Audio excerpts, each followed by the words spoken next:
Hello.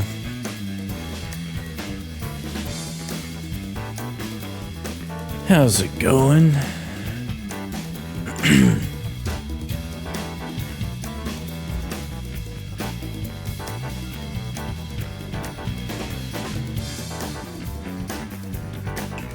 All the PowerPoints, you say?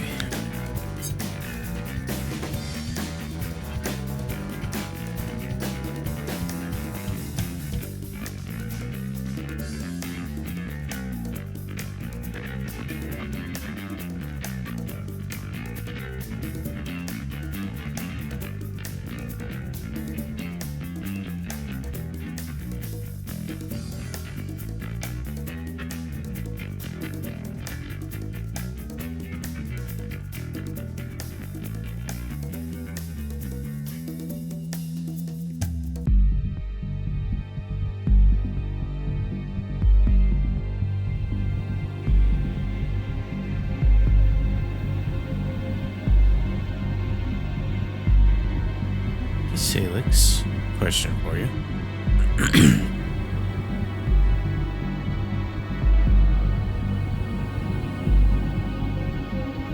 How far are we from finishing the post game in Twilly?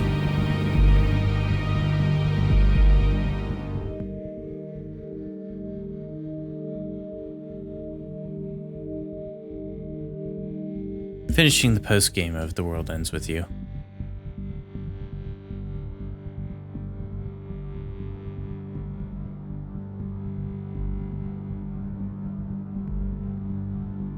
We just had Beats days to work on. And then the 2 other days, right?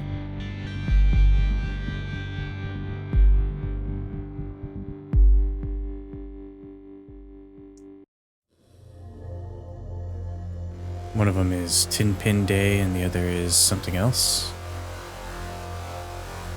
Okay.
Almost time to get started. And I did double check everything. It should all be working just fine.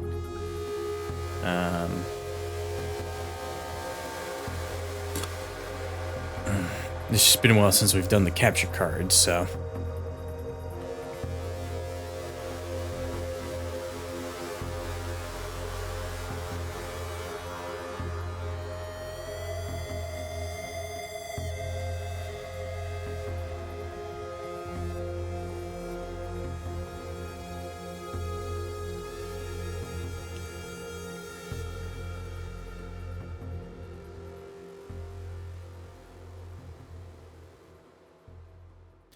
Here we are.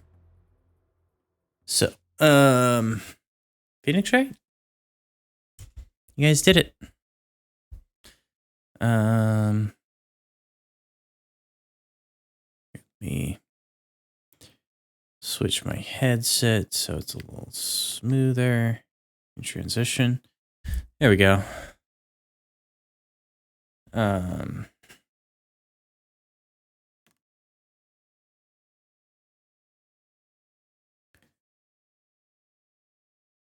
Okay, so I'm a little tired today, but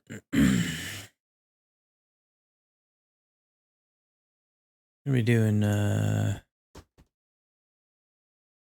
Phoenix Wright, first game in the trilogy, Ace Attorney.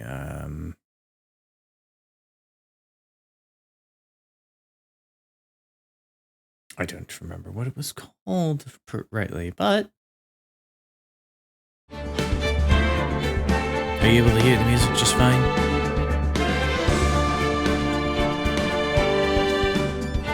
And are you able to hear me just fine? We should be good.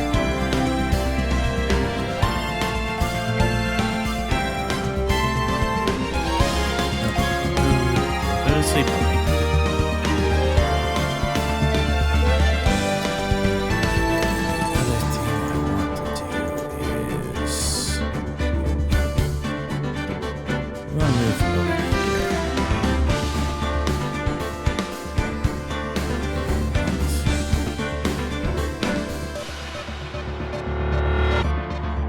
We'll leave it with the frame, I think.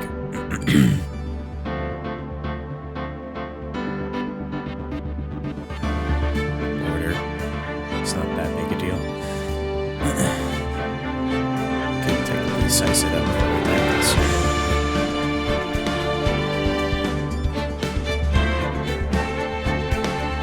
Let's see how it plays out with this. So, new game. We have Phoenix Wright, Ace Attorney. Phoenix Wright, Ace Attorney, Justice for All. Phoenix Wright, Ace Attorney, Trials and Tribulations. So we're starting with Ace Attorney.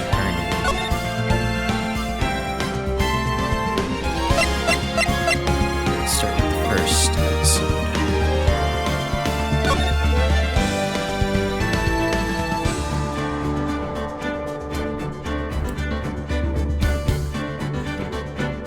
Okay.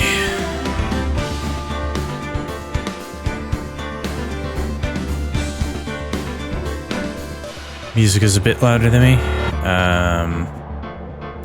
It's because the capture card has never had its volume adjusted. There we go. Does that sound much better?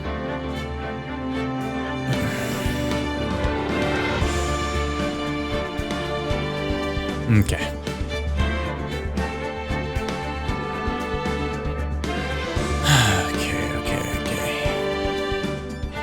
So, here we go.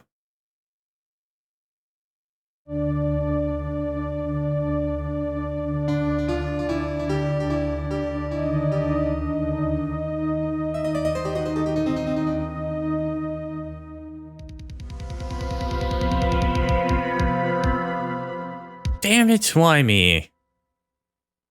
I can't get caught. Not like this.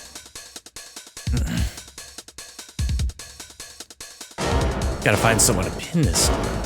Someone like him. I'll make it look like he did it.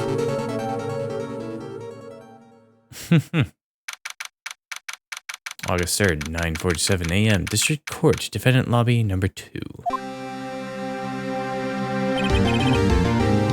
Boy, am I nervous. Right.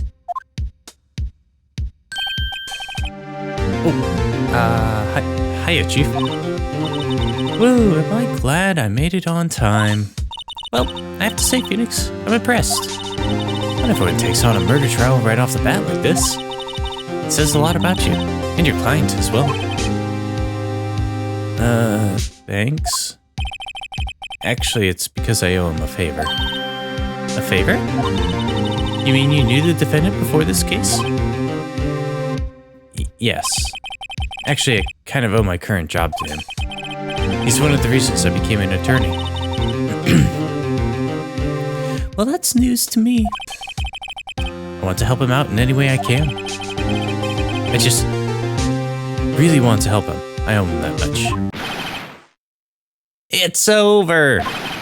My life, everything, it's all over!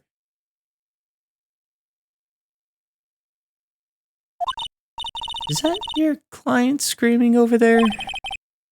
Yeah, it's him. Death! Despair! Oh!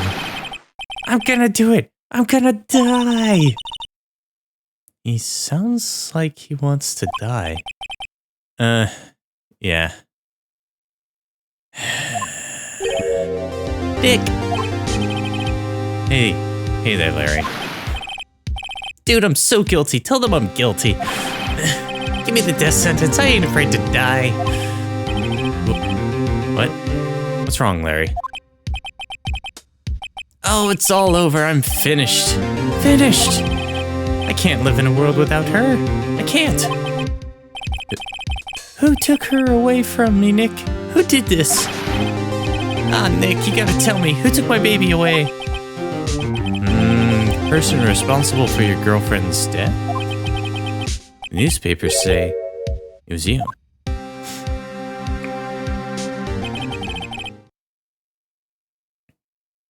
My name is Phoenix Wright. Here's the story. Our first case is a fairly simple one. A young woman was killed in her apartment. The guy they arrested was the unlucky sap dating her. Larry Butts. My best friend since grade school. Our school had a saying, when something smells, it's usually the Butts. In the 23 years I've known him, it's usually been true. He has a knack for getting himself in trouble. One thing I can say though, it's usually not his fault. He just has terrible luck. But I knew better than anyone that he's a good guy at heart. And I owe him one, which is why I took on the case, to clear his name. And that's just what I'm gonna do.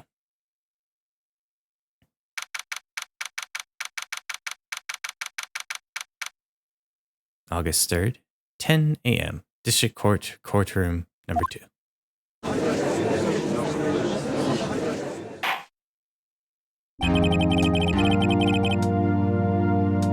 Court is now in session for the trial of Mr. Larry Butts. The prosecution is ready, Your Honor. Oh, God, pain.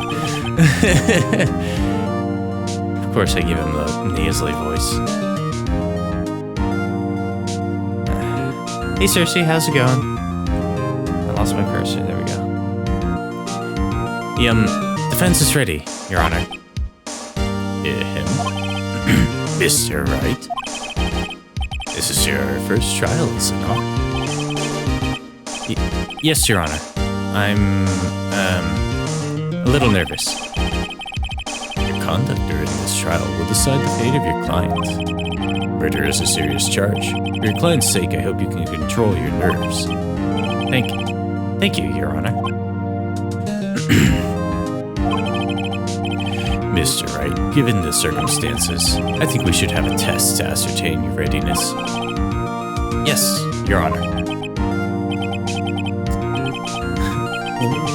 Hands shaking, eyesight fading. The test will consist of a few simple questions. Answer them clearly and concisely. Please state the name of the defendant in this case. Larry Butts. The defendant? Well, that's Larry Butts, Your Honor. Correct. Just keep your wits about you and you'll do fine. Next question. This is a murder trial. Tell me, what's the victim's name? Oh, I know this one. Glad I read over the case report to cover so many times. It's... Wait. Uh-oh. No way. I forgot. I'm drawing a total blank here. Phoenix, are you absolutely sure you're up to this? You don't even know the victim's name? Oh, the victim. Of course. I know the victim's name. I, just forgot. Temporarily? I think I feel a migraine coming on. Yes, we're supporting the Trevor Project this month. You know Saito. I'm sure you've already seen that she's also supporting the Trevor Project. We're doing it as a team effort with Saito, John One, and Whitey Mate.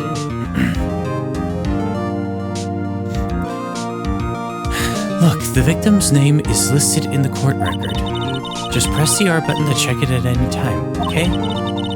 Remember to check it often. Do it for me, please. I'm begging you. Yeah, this series is fantastic. I was skeptical when I first went into it, but it was cheap to pick up, so I did.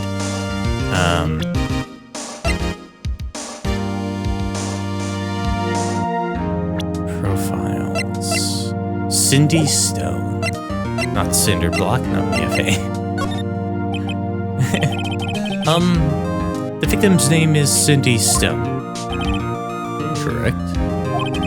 Now, tell me, what was the cause of death? She died because she was...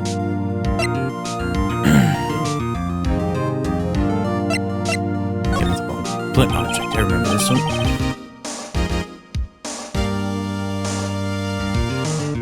Have a trans kiddo who needed help. So great charity, guys. Yeah.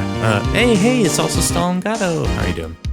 Yeah, we, it was the only charity that actually came up multiple times when I asked people, like, hey, who should we support for the first time we do this? So, yeah, it's been pretty great seeing the support coming up. Okay, she was struck once by a blunt object. And a lot of my friends are people in the LGBT community. Correct? You've answered all my questions. I see no reason why we shouldn't proceed. You seem much more relaxed, Mr. Wright. Good for you. Thank you, Your Honor. Because I don't feel relaxed, that's for sure. Well then. First, a question for the prosecution. Mr. Payne? Yes, Your Honor. As Mr. Wright just told us, the victim was struck with a blunt object. Would you explain to the court just what that object was? The murder weapon was a statue of the Thinker. It was found lying on the floor next to the victim. I see. The court accepts it into evidence. Statue added to the court record. Right. Be sure to pay attention to any evidence added during the trial. And that evidence is the only ammunition you have in court. Use the R button to check the court record frequently. Mr. Payne, the prosecution may call its first witness. Fallen asleep so many times to this music, not that it's soothing or anything, but I think I realized I fall asleep with a lot of looping music. Yeah. It's just, it's a very short loop too, so it's very repetitive. The prosecution calls defendant Mr. Butts to the stand. Chief, what do I do now? Pay attention. You don't want to miss any information that might help your client's case.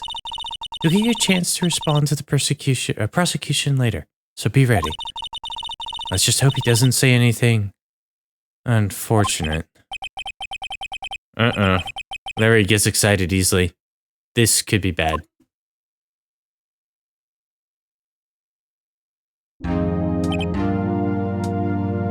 It isn't a joke when they ask me to go to sleep or I fall asleep. Ahem. Mr. Butts, is it not true that the victim had recently dumped you? Hey, watch it, buddy. We were great together. We were Romeo and Juliet, Cleopatra and Mark Antony. Didn't they all die? I wasn't dumped. She just wasn't taking my phone calls or seeing me. Ever. What's it to you anyway? Mr. Butts, what you describe is generally what we mean by dumped. In fact, she had completely abandoned you and was seeing other men. She had just returned from overseas with one of them the day before the murder. What do you mean, one of them? Lies. All of it lies. I don't believe a word of it. Your Honor, the victim's passport. According to this, she was in Paris until the day before she died. Passport added to the court record. Indeed, she appears to have returned the day before the murder. Dude, no way.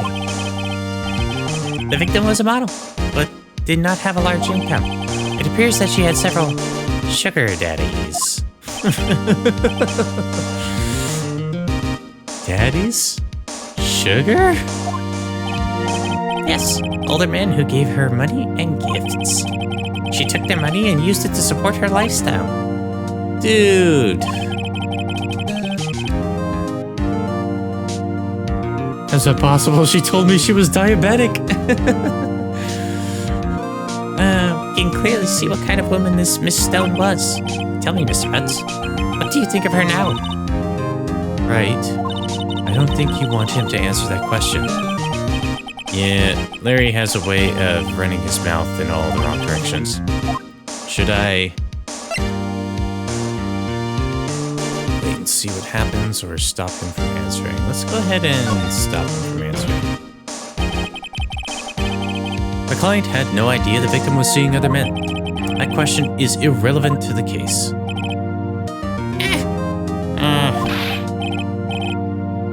Dude, Nick, what do you mean irrelevant? That cheating she-dog? I'm gonna die. I'm just gonna drop dead. Yeah, and when I meet her in the afterlife, I'm gonna get to the bottom of this. Let's continue with the trial, shall we? He's the butt of every joke. He also named the car after Gumshoe. I believe the accused's motive is clear to everyone. Yes, quite. Boy, this is so not looking good. Next question.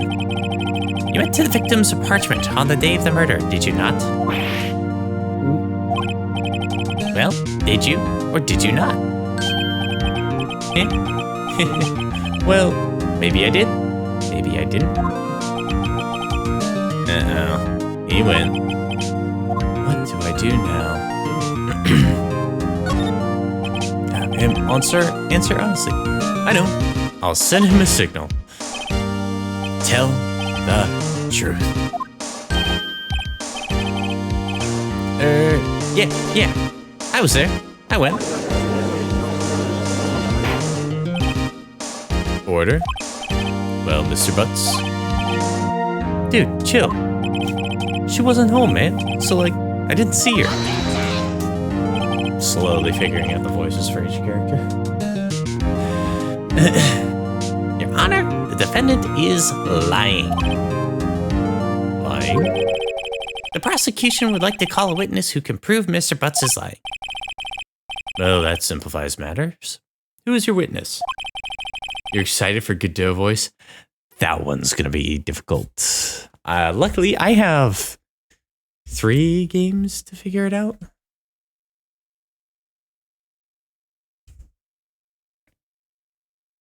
Two games.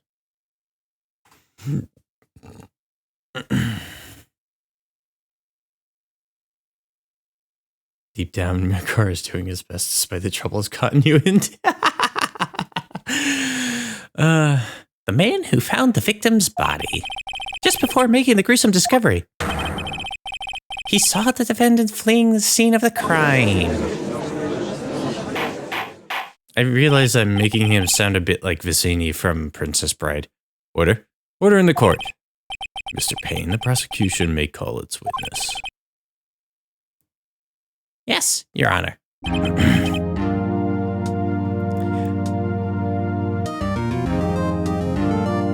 Never go into a battle of wits with a Sicilian when death is on the line.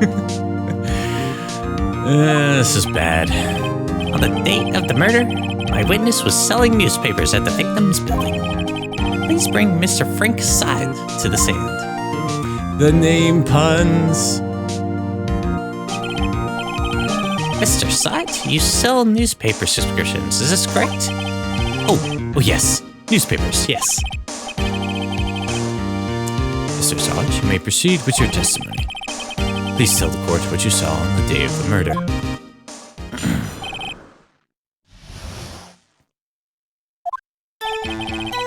I was going door to door when selling subscriptions when I saw a man fleeing an apartment. I thought he must be in a hurry because he left the door half open behind him. Thinking it's strange, I looked inside the apartment. Then I saw her lying there, a woman, not moving, dead. I quailed and frightened, found myself unable to go inside.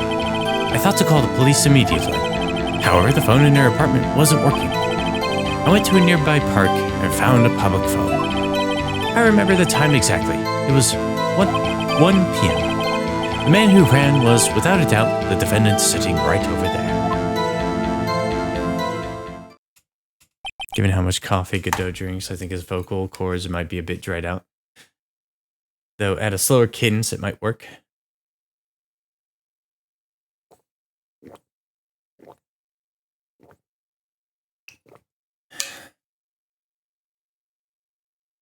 Well, see, the thing is, Godot has to be smooth, like the jazz that is his theme song.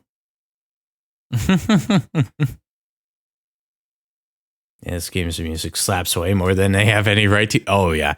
And we are going to get to see one of Saito's favorite musical themes in the third game. Which I'm looking forward to, because that music is tasty. Harry, why didn't you tell the truth? I can't defend you against a testimony like that.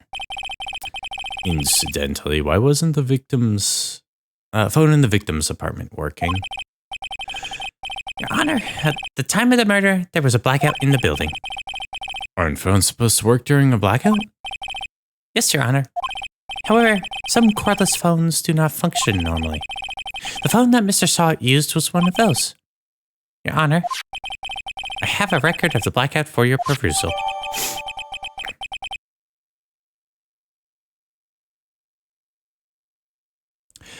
Electricity to Miss Stone's building was out from noon to 6 p.m. on the day of the crime. Now, Mr. Wright. Yes. Yes, Your Honor. You may begin your cross-examination. Cross-examination, Your Honor? All right. This is it. The real deal. What exactly am I supposed to do? Why, you exposed the lies in the testimony the witness just gave. Lies? What? He was lying? The client is innocent, right? Then the witness must have lied in his testimony. Or your client really, or is your client really guilty? How do I prove he's not? You hold the key. It's in the evidence. Compare the witness's testimony to the evidence at hand. There's bound to be a contradiction in there. First, find the contradictions in the court record and the witness's testimony. Once you found the contradicting evidence, present it and rub it in the witness's face. Okay. Open the court record with the R button, then point out the contradictions in the testimony. Slaps as much as Francisca probably did before she got the whip.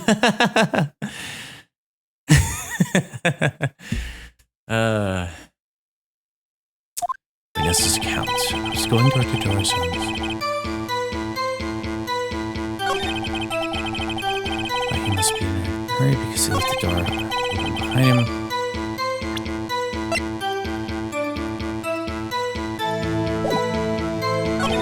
I know where he's wrong. I found myself unable to go inside and call the police immediately. Okay, hold on, let's go back to the beginning because it seems a little bit different.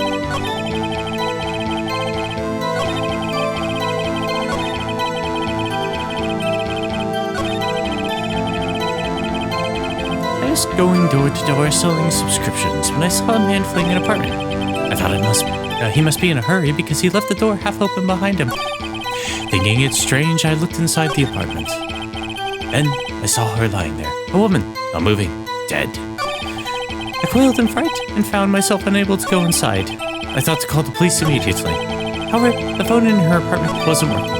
I went to a nearby park and found a public phone. I remember the time exactly. It was 1 p.m. Wait a tick.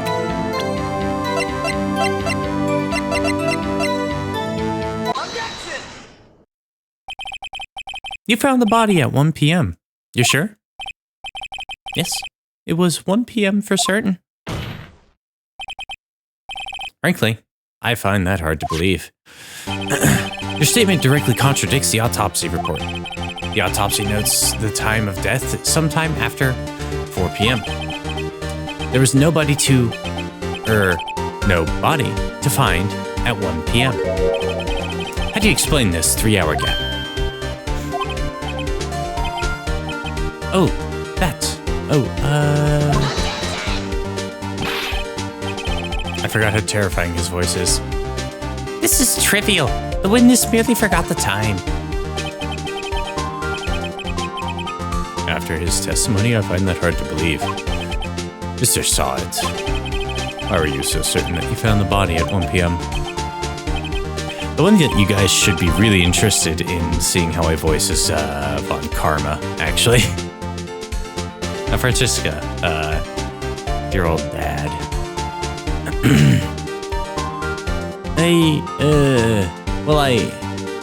Gee, that's a really good question.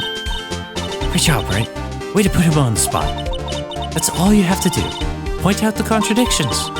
Lies always beget more lies. Alright, have a good night, Cersei. See through one, and their whole story falls apart. Wait, I remember now. Would you care to give your testimony again?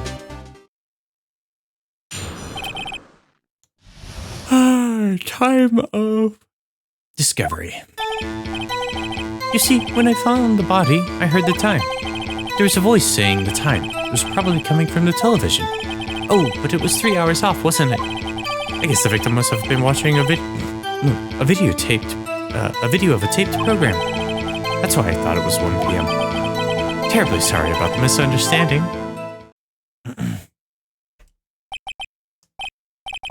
The power was out. I see. You heard a voice saying the time on a taped program. It's right. You may cross-examine the witness. Right. You know what to do. I've got this one. Okay, so we're looking at, he said he heard. It's probably coming from the television. Present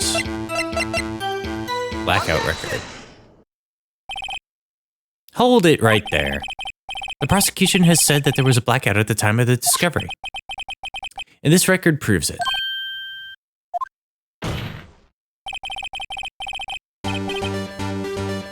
You couldn't have heard a television or a video.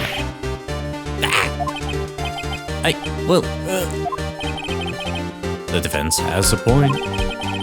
Do you have an explanation for this, Mr. Sod? No, I find it quite puzzling myself. Quite. Oh, wait, I remember now. Mr. Sod? The court would prefer to hear an accurate testimony from the very beginning. These constant corrections are harming your credibility. That and you seem rather distraught.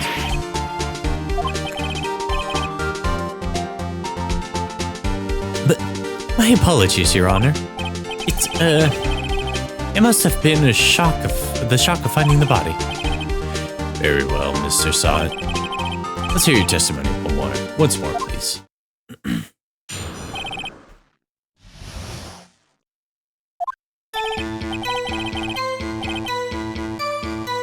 Actually, I didn't hear the time. I saw it. There was a table in the apartment, wasn't there? A table clock, sorry. Yeah, the murder weapon. The killer used it to hit the victim. That must have been what I saw. You saw a clock? I guess that would explain it. The defense may cross-examine the witness. Gladly. The murder weapon wasn't a clock, it was the statue.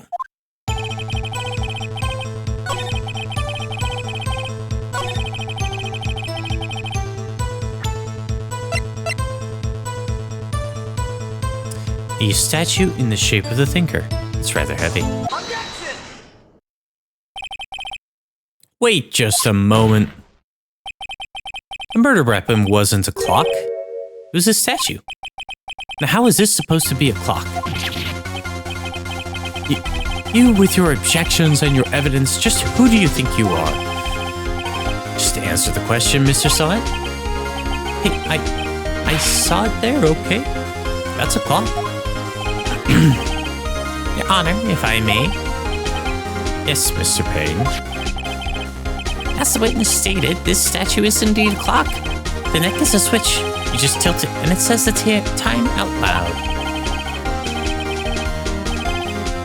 As it doesn't look like a clock, I submitted it as a statue.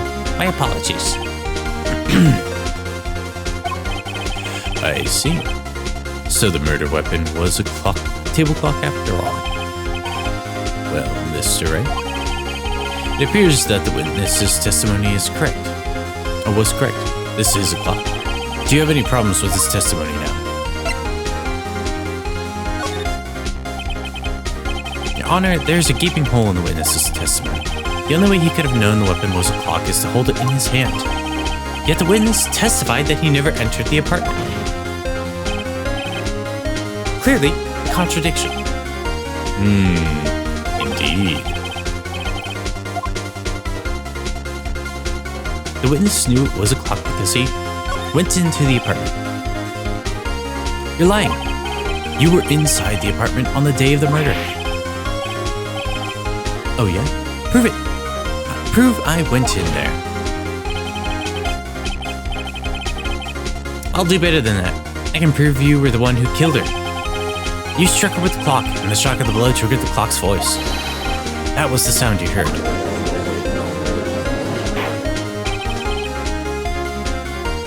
Order. Order in the court. Intriguing. Please continue, Mr. Wright. Yes, Your Honor. Mr. Sod, the sound must have left quite an impression on you. Understandable, since the murder weapon spoke just as you hit the victim. That voice was burned into your mind. That's why you were so certain about the time. What's the meaning of this? This is all baseless conjecture. Baseless? Just look at the witness's face.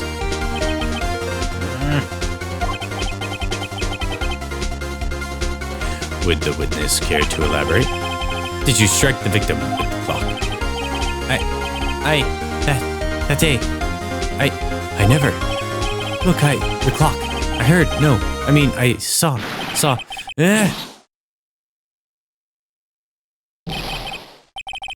Shut up. I hate you. It was him, I tell you. I saw him. He killed her. And he should burn. Give him death. Order. Order in the court, I say. Your Honor, a moment, please. There isn't a shred of evidence supporting the defense's claims. Mr. Wright. Honor. You claim the sound the witness heard came from the clock. Do you have any evidence? The whole case is writing on this. I better think it through carefully. Your Honor, the sound Mr. Sod heard was definitely this clock. A fact which is clear if you simply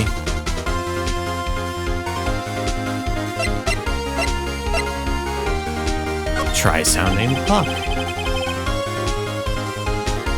Let's sound the clock now, here in this court. Your Honor, may I have the clock? I ask the court to listen very carefully. I think it's 8:25. That is certainly a strange way to announce the time. Well, he is the thinker, after all. So we've heard the clock. What are your conclusions, Mr. Wright? Mr. Payne, can you tell me what time it is now? It's 11:25. As you can see, this clock is exactly 3 hours slow. Precisely the discrepancy between what Mr. Sot heard and the actual time of death. So, Mr. Sot, try to talk your way out of this one.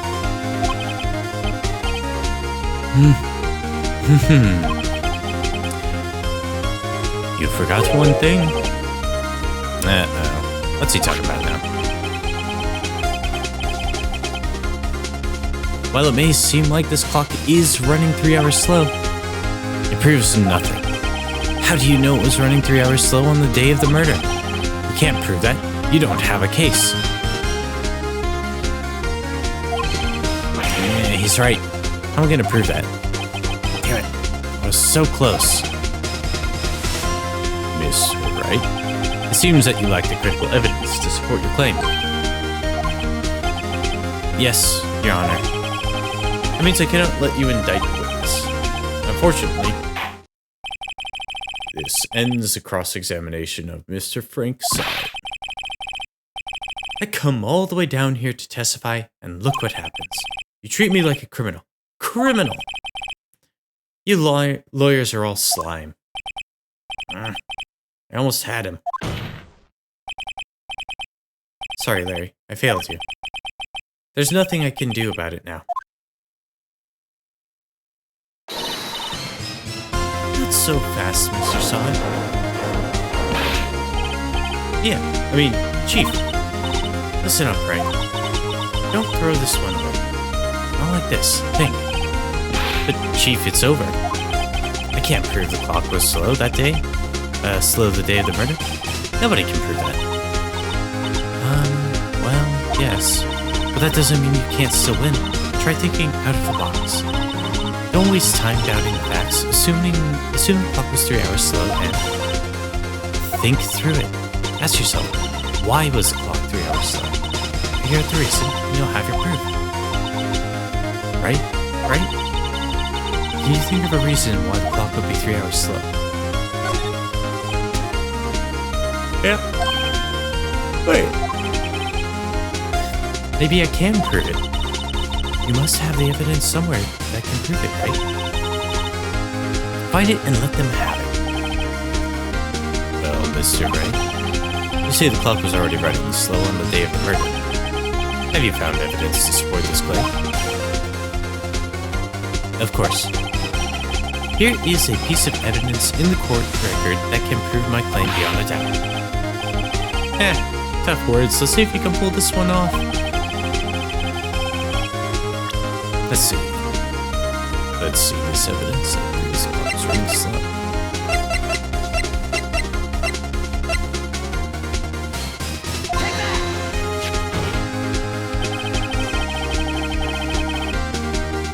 The victim had just returned home from abroad the day before the murder. As we all know, the time difference between here and Paris is 9 hours. When it's 4 p.m. here, it's 1 a.m. there, 1 a.m. the next day there. The clock wasn't 3 hours slow, it was 9 hours fast.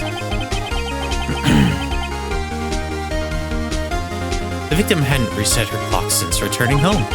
That's why the time you heard when you struck her dead in her apartment was wrong.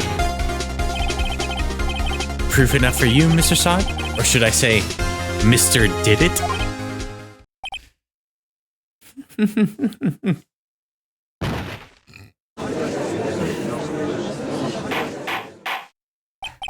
Oh, you know what? I just realized I'm missing an overlay.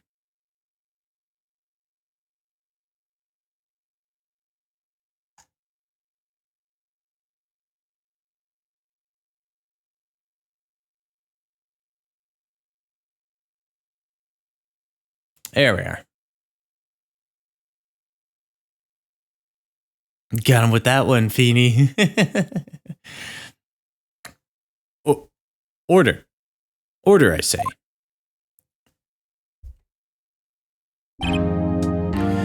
Well, this case has certainly turned out differently than we all expected. Mr. Payne, your witness? He, was arrested and has been taken away, Your Honor. Very well. Mr. Wright. Yes, Your Honor. I have to say I'm impressed. I don't think I've ever seen someone complete a defense so quickly. And find the true culprit at the same time. Thank you, Your Honor.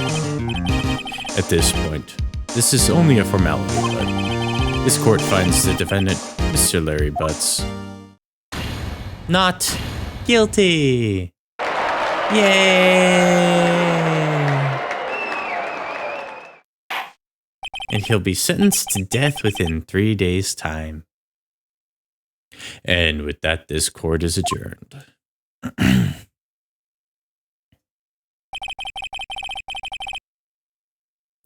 It turns out that Frank Sott was a common burglar. He posed as a newspaper salesman and to check and see when people were out of the house. That day, when Larry went to her apartment, the victim wasn't home. After he left, Mr. Sott let himself in to do his dirty work. While he was searching her place, the victim returned. Flustered, Mr. Sott grabbed the nearest blunt object he could find.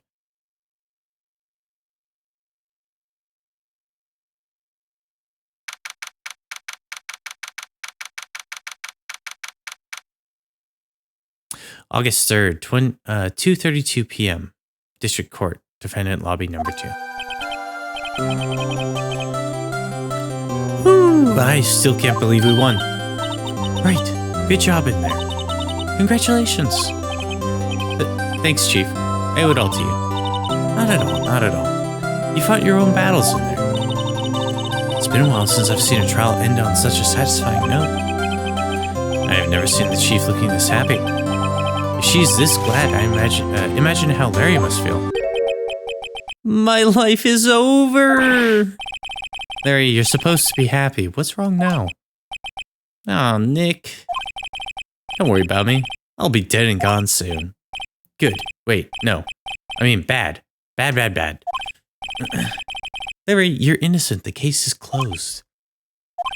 But my Cindy Windy's gone, man. Gone forever. Larry, she was a... Nah, never mind. Congratulations, Harry.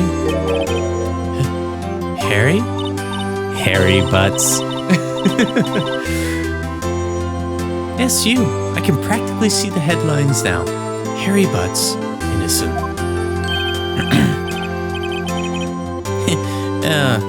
Thanks. I really owe you one. I won't forget this, ever. Let's celebrate. Dinner? Movie? My treat. Oh, no, I couldn't. Hey, I was the one who got you off the hook. Oh, hey! Here, take this. It's a present. A present? For me? Wait, wasn't this the evidence that... Actually, I made this clock for her. I made one for her and one for me. Really? You? You made this? Oh, thank you. I'll keep it as a memento. Yo, Nick. Can you believe it? I was so into that chick. And she was just playing me for a fool. Don't that make you just want to cry? Harry. Are you so sure? Excuse me? I think she thought quite a lot of you in her own way. Nah, you don't gotta sympathize with me. It's okay. Oh, I'm not just sympathizing, really. Isn't that right? Don't you have something to show your friend? Something that proves how she felt about him? Huh? Oh, yeah, right. What the heck is she talking about? The statue. So bad at these after the first game. I think I actually nailed every single one. Check this out, Larry. Proof positive that you weren't just some chump to her. Huh? What about the clock?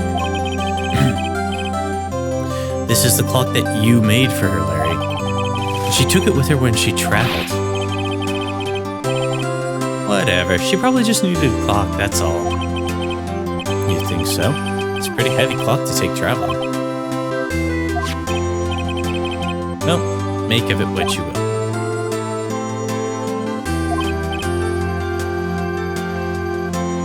Hey, Nick?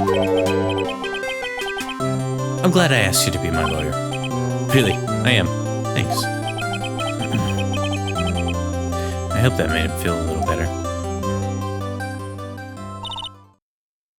Right? I hope you see the importance of evidence now. Also, I hope you realize things change depending on how you look at them. People, too. We never really know if our clients are guilty or innocent. All we can do is believe in them. And in order to believe in them, you have to believe in yourself. Right. Listen, learn, grow strong. Never let go of what you believe in. Never. Well, I think our work here is done. Shall we be off? Yep, I guess so. Say, how about dinner on me? Drink a toast to innocent butts. Yeah. Oh, speaking of Harry, you were saying part of why you became a lawyer was because of him. Yeah, part at least.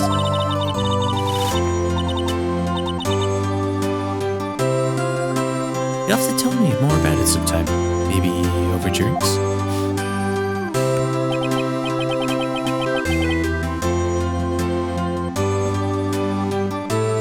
And so, my first trial came to a close. Larry slapped me on the back and said, "Gee, Nick, it's good to have friends." But I'm pretty sure he's not gonna pay us. Unless you count the clock he gave to Mia. I didn't know it then, but that clock was soon going to be at the center of another incident. And my promise to tell the chief about me and Larry would be one promise that I wouldn't be able to keep. Spoilers!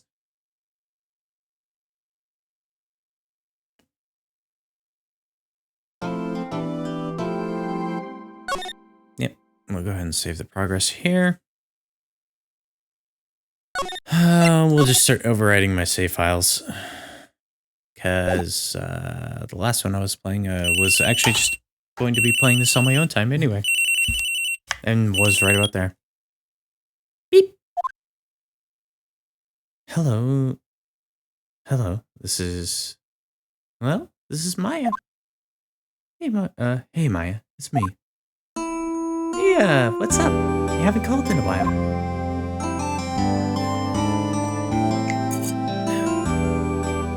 Sorry, I've been so busy. How have you been? Well, lonely. It's all your fault. Nah, I'm just teasing. I've been great. I'm finally getting used to having my own place. That's good to hear. Actually, I'm calling because I have a favor to ask. I know, you want me to hold evidence for you.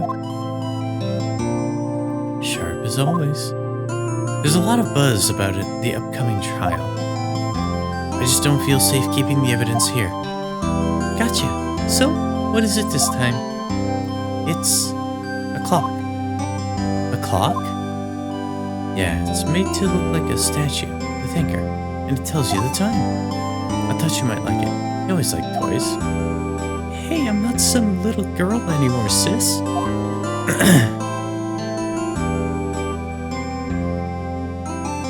It's not Maya, it's question mark, question mark, question mark. You can't read. Can't you read? Gosh. Now, you know I'm only teasing. I should probably tell you. The clock isn't talking right now. Huh? It's not working? That's lame. I had to take the clockwork out. Sorry. I put some papers inside it instead. Papers? Is that the evidence then? Well, there might be a possibility that it might turn out that way, yes. Can you come by the office tonight, say 9 o'clock, to pick it up? I'll be in a pre-trial meeting until then. Okay, sis, but I expect dinner. Something good. Like burgers. I could really go for a good burger. Okay. We'll hit the usual joint. Alright, it's a deal. Okay, sis, see you soon. Yep, I'll be waiting, Leia.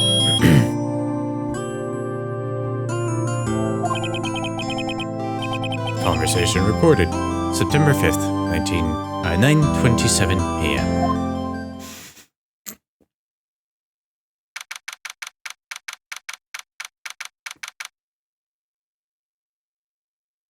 September 5th, 8:57 p.m. Faye & Co. Law Offices. I really do like how the game holds onto the death of Mia / it still impacts right for a while. Yeah. I mean, it pretty much carries him through the whole trilogy we're playing through now. Now, Miss Faye, I'll take what's mine. The papers. I'm sorry, but I can't give you what I don't have. Miss Faye, you are a poor liar. Why, I see it right over there. That must be the thinker that swallowed those papers. How could you know? Oh, you are not cognivorous of my background? Gathering information is my business, you see. Hi, I should have been more careful. Oh, my dear Miss Faye, I am so very sorry. But I'm afraid I must ask you for one more thing. Your eternal silence. Farewell, Miss Faye.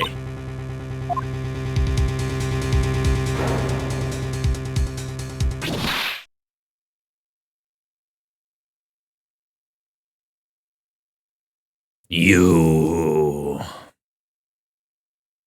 Red, white, blue.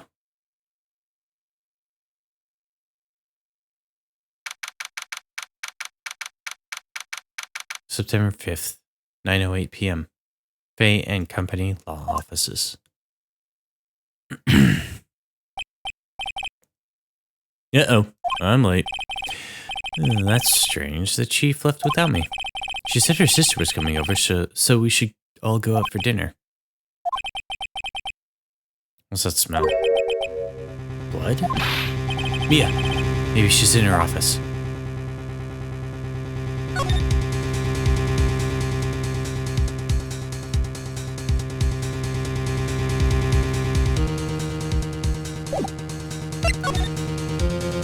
Into the office, please. That smell. Blood.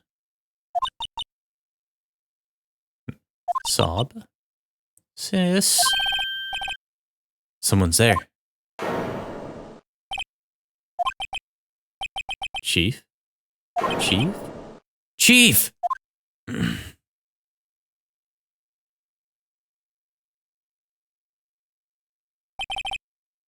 Who are you?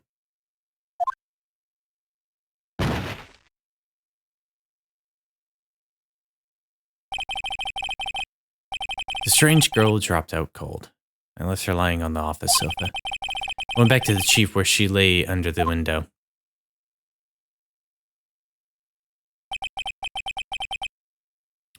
Her body was still warm. I could feel it when I held her shoulder. Then, all too quickly, began to fade. Until finally she was cold.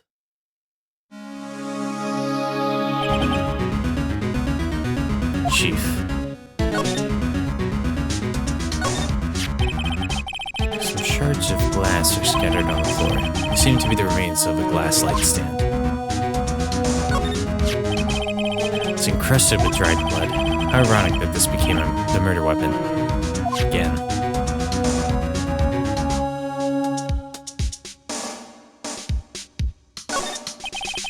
Chief's chair. A simple functional design. Feels pretty good to sit in, too.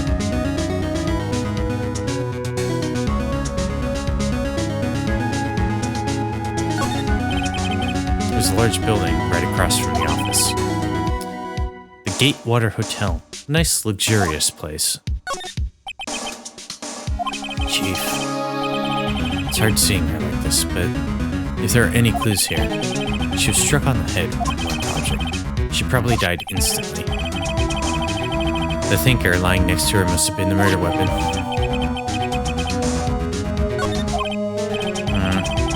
There's some glass shards near the chief's body. Must be pieces of glass, the glass light stand lying broken in the back of the room. Nothing else that seems like a clue here. A piece of paper. Must have fallen from Mia's hand. What could it be?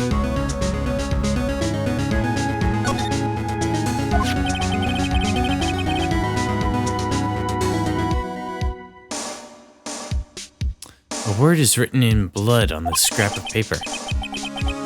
Maya? Did Mia write this? This piece of paper is a receipt from the department store dated yesterday.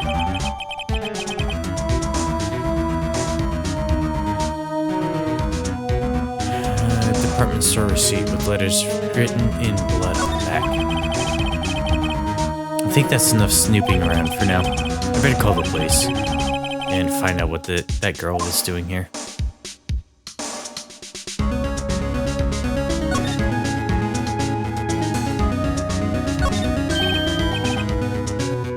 Right, I better call the police. That's funny, a few of the screws in the receiver are missing. Looks like someone was halfway through taking it apart. Police? Please, come quick. What was that? Someone screaming from outside the window? She's staring right at me. She's holding a phone in her hand. Objection! How's it going, Serotonin? Oops. God damn it, Salix.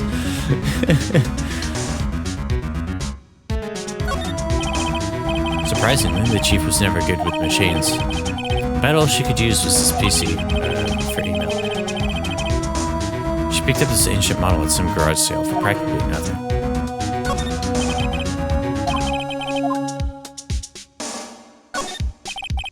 A fake code ledger book. Everything is written in the chief's ultra-neat handwriting. It's a small office, but it makes a good bit of money.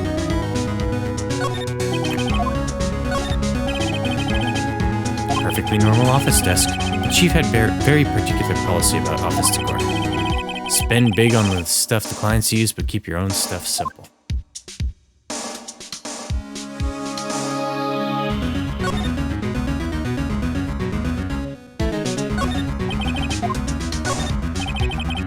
It's so painful to look, but I have to for Mia's sake. Okay. Yep, so she was hit.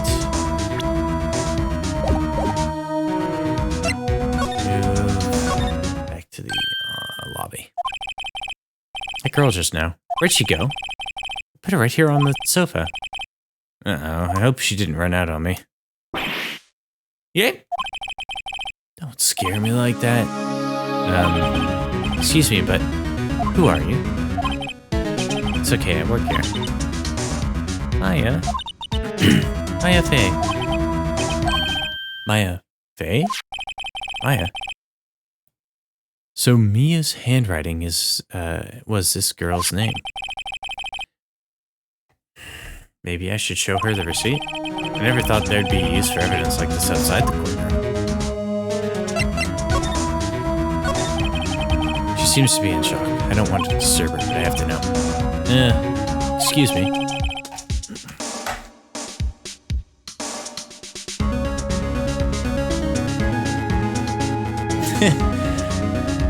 Just in time for boobs?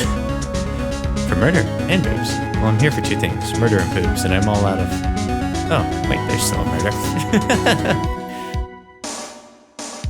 Dead boobs.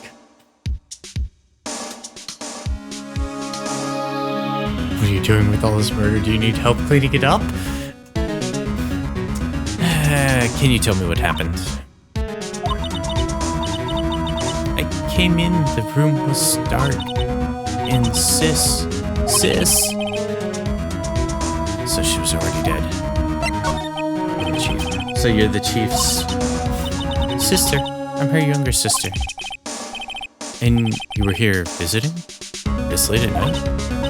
Yes, she said she wanted me to keep some evidence for her. Evidence? Yes, it was in that clock. It was the thinker. Percent.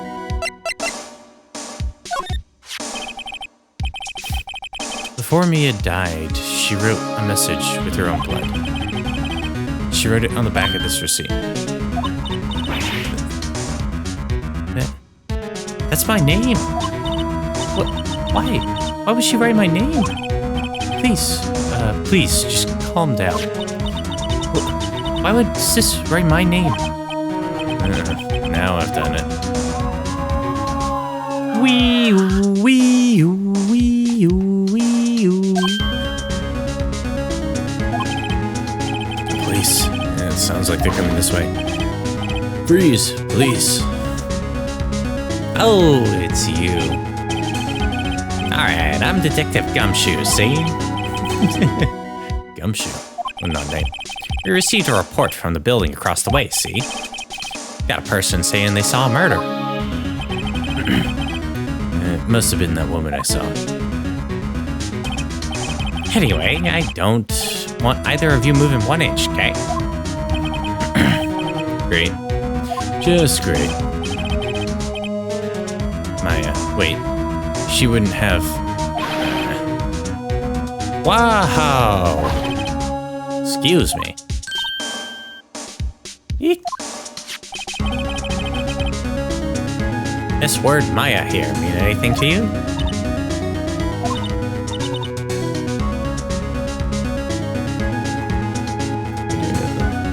Can eat all the meat by myself? Come join them. Can't eat all the meat by myself. Come join the barbecue.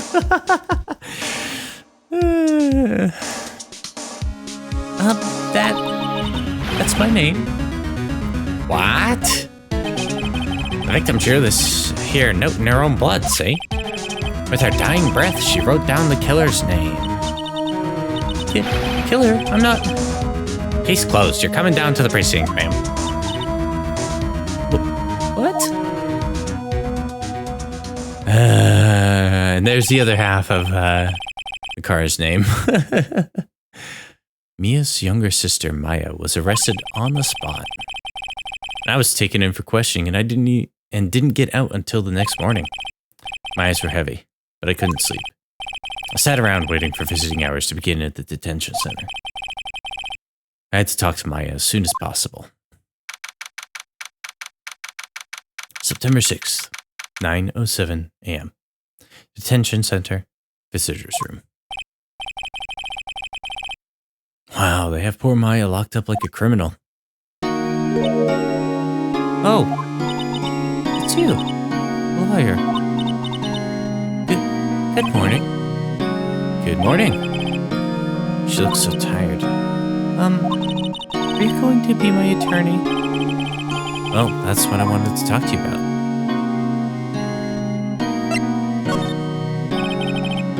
First things first, I need to get her cheered up. Yeah, of course I will. Cheer up. Really? Whoa, did I say the wrong thing? She looks sadder now. What's wrong? You don't think I can do it? No one could. Who would believe me? Even you, when you found me in the office, you looked at me like I had done it. Did I look at her like that? He tries, man. He tries. Come on, have you seen the way she dresses? So last century. No. I never thought that. It's okay, I understand. And I've also heard about you. Heard? Heard what about me? I was talking to my sister on the phone the other day.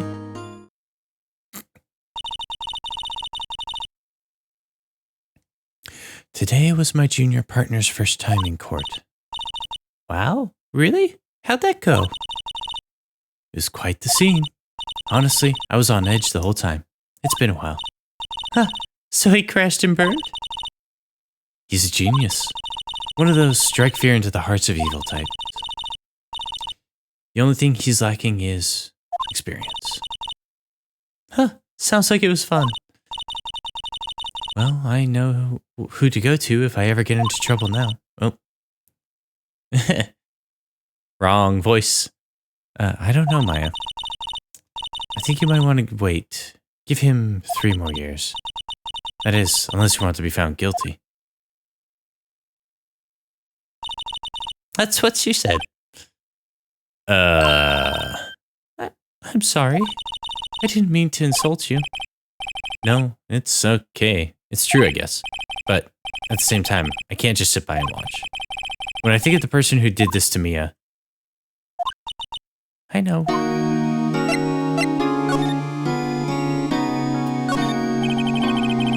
This guard monitors the visitor's room. He hasn't moved an inch. A real pro, this guy. Smile for the camera.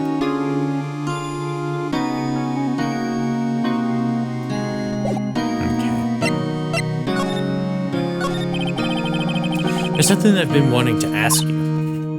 Yes? What's with that outfit? Oh, this is what all acolytes wear. It's my uniform. You could say... acolytes? Like people in religious training? What is it you do? Oh, it's nothing strange, really. I'm a spirit medium. In training. Spirit medium? I'm pretty sure that qualifies as strange. Could you tell me about the day of the murder? Yes. Let's see. That morning, I got a call from my sister. She wanted me to hold on to a piece of evidence for an upcoming trial. Evidence? Yes. A clock shaped, like thinker. The one Larry made. How could that have been evidence in a case? Right. She said she was, something about that. I remember. Do you want to hear it in her own voice? Her own voice? Yes. I'm pretty sure our conversation is on my cell phone. You recorded it? Yeah, I forgot how to delete those things. Spirit mediums? So you're an acolyte, a, medium in training? That's right. The Fae family, especially the women, have always been very sensitive to the spirit world. Wait a second, you said the Fae family? So Mia was into this stuff too? Of course! She left the mountain to follow her career, she said. Her powers were first class too. I had no idea. Wait. What? So, you're a real, honest-to-goodness spirit medium? With ESP and all that? Yes, in training. Well, can't you contact me as spirit then? We can just ask her who killed her. I'm sorry. I'm still in training. I couldn't do something on that level. I thought that'd be too easy. Alright, let me see your cell phone. So you say you have a conversation with your sister on your cell phone. Let's hear it. Right. Oh. I just remembered that detective took my cell phone. Sorry. Oh, right. Of course. Next time I see Detective Gumshoe, I'll ask him for it. I'll write you a note so you don't forget, okay? Sure, thanks. Maya's memo added to the court record. Huh? Something the matter? I was wondering, could I ask you a favor? This is the address of a famous lawyer. My sister gave me this a long time ago. She said if I was ever in trouble, I should call him. And, well, I'm in trouble. Do you think you could go ask him to represent me? Sure. Sure, why not? I'll go ask. Thank you so much. I have no one else to turn to. say, what about your parents? I see. Don't worry, leave it to me. Hey, Q. The trial's tomorrow at 10. What? Tomorrow?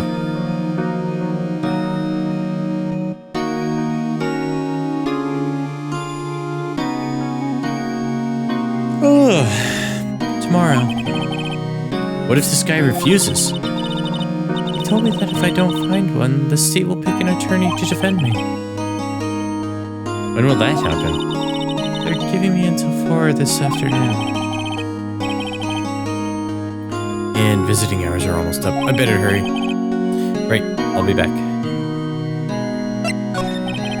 Could you tell me about the day of the murder? Sorry, I know it must be hard. No, it's okay. All I've been doing is, the last few hours is talking about it. I've kind of gotten used to it. Let's see, that morning I got a call from my sister. She wanted me to hold on to a piece of evidence for an upcoming trial. That's the thinker clock that Larry made. It practically qualifies as a serial murderer by now. So then, when did you arrive at the office? It was right around 9. The lights were off and I could smell blood. Then, I found her, my sister. Thanks, Maya. That's all I needed to hear for now.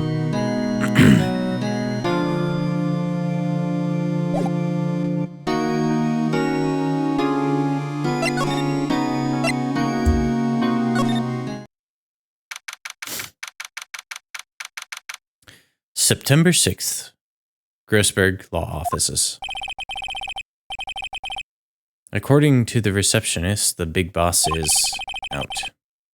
She couldn't say when he'd be back. It must be hard to keep track of everything when you're a famous lawyer. Not to mention, run an office like this. I guess I'll just have to come back later. That painting has been bugging me ever since I stepped in here. The oil paint is so thick it's practically giving me a stuffed nose. I'm sure the price is nothing to sneeze at either, for that matter. A table for clients. An elegant ebony case, and if I'm not mistaken, that lighter is made of solid gold. Even I can tell someone here's got money to burn. An expensive potted plant. No idea what kind of plant it is, but it's probably the most expensive one available.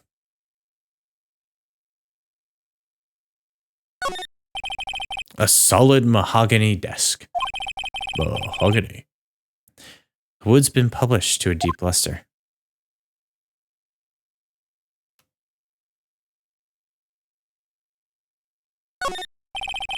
Expensive-looking mahogany bookshelves. Mahogany. Filled with expensive-looking books. Funny, they don't look like they've ever been read. And the pages are uncut.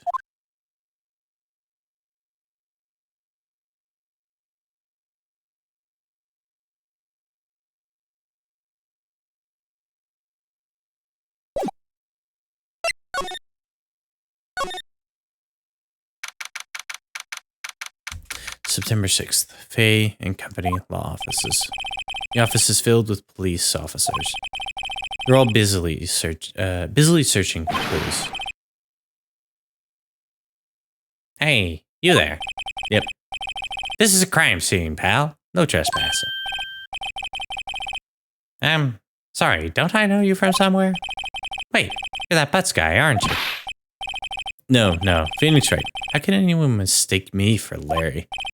Ah, I got the wrong name, Mr. Wright. Sorry about that.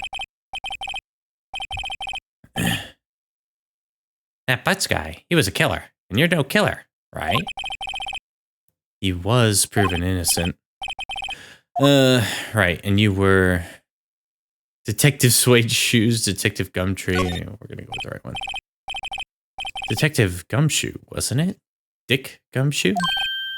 Right, that's your service. Hang on, that's Detective Gumshoe to you, pal. Anyway, get the name right. Don't go calling me Dick. Hey, Dick, get over here. Yes, sir. Be right there. Ahem. You're her lawyer, right, pal? If you got business here, you better do it quick. He thinks I'm Maya's lawyer. Mia.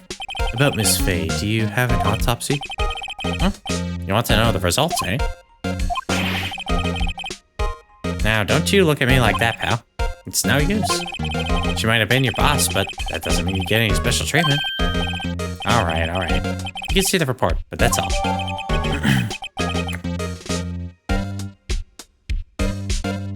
Big stick joke.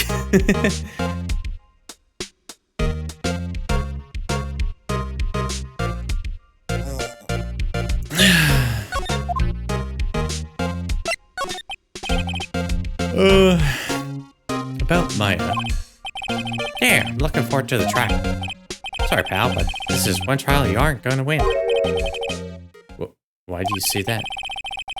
The city's put Prosecutor Edgeworth on the prosecution. Edgeworth. I'm sure you know what that means. You being a lawyer and all. Prosecutor Edgeworth.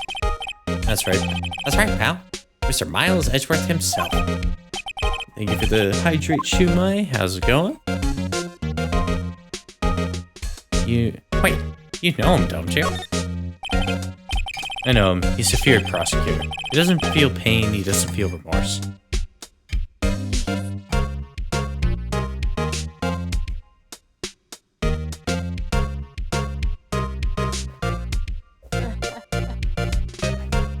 We're also missing the shout-out thing from...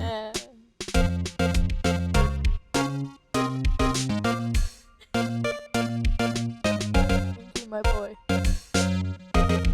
Oh, hello. There we go.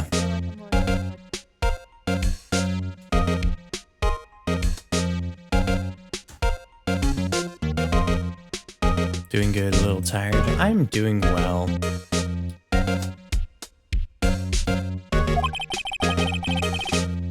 He won't stop until he gets his guilty verdict. You crying from hands? Oh no. Don't talk about him that way. You make him barely sound human. Still, I'm afraid this pretty much decides the case. So, Edgeworth is on this one. He hasn't lost a case since he became prosecutor at the incredibly young age of 20. Of course, there are rumors of back alley deals and forged evidence.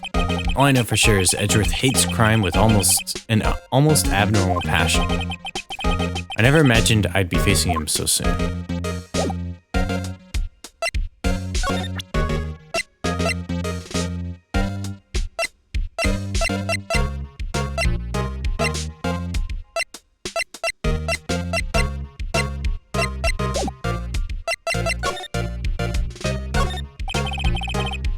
Mia's favorite potted plant. I remember it had this bizarre name no one could even remember.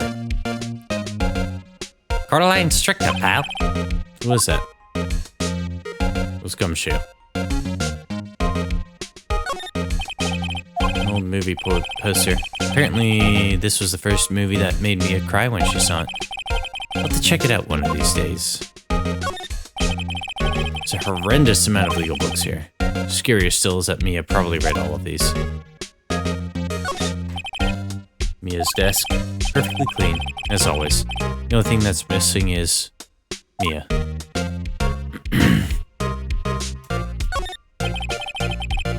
The sky is so blue. And so am I. There's that hotel right across the way.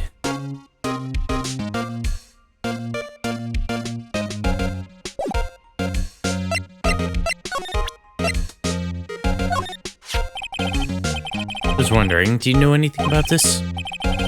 That statue? That's the murder weapon. Huh? He thinks the clock is just a statue, too. I'm starting to wish I'd never seen this thing. There was broken glass at the crime scene, right? Oh, that? Seems like a glass stand next to the victim fell over. Glass shards were in pieces of the were pieces of the broken stand.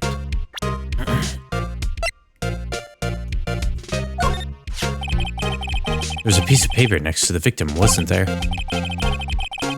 Yeah, the one with the killer's name written on it. Are you sure that it was me, that Mia wrote it herself?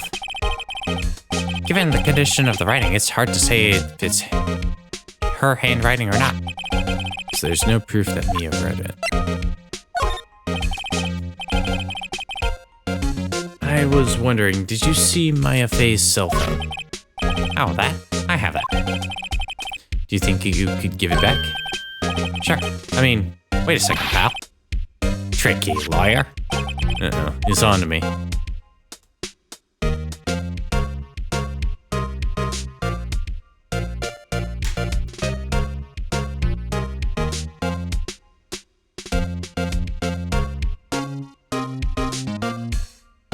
Tell it to him straight. If I tell him why I want it, there's no way he's going to give it to me. Something the matter? Oh, no, it's just, detective. Nope, I know nothing, pal. That cell phone has a lot of numbers on it, like her boyfriend's. Cell phone holds all the girl's sweetest and spiciest secrets. You're trying to confuse me. Sorry, pal. I already checked all the numbers in memory. Impressive, you're quite the detective. Oh, here, you can have the phone back. There weren't any suspicious call records in there after all.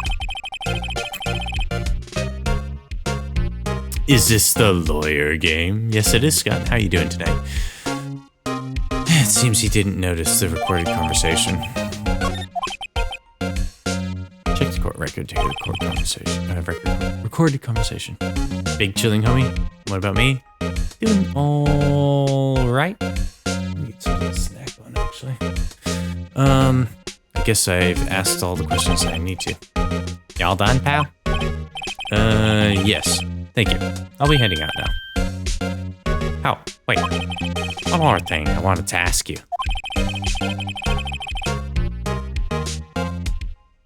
I don't suppose you're planning on talking to the witness.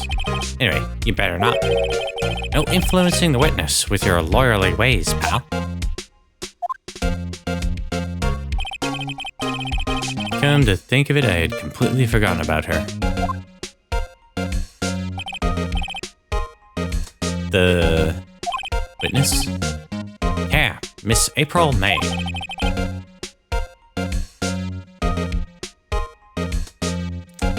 I'm sorry about this, but I can't tell you anything about her. Well, you just told me her name. Miss May, huh? So you've sent her home already then? Ha ha ha. You're trying your lawyerly tricks on me now. She's not to go outside her room until the trial. So, she's still in the hotel across the way. I guess I should know better than to try and get a detective to... I guess I should know better than to try to get a detective to leak information. You got that right, pal. Gumshoe. I'm sorry for what's going to happen to you through the course of this series. It's time to pay a visit to Miss May.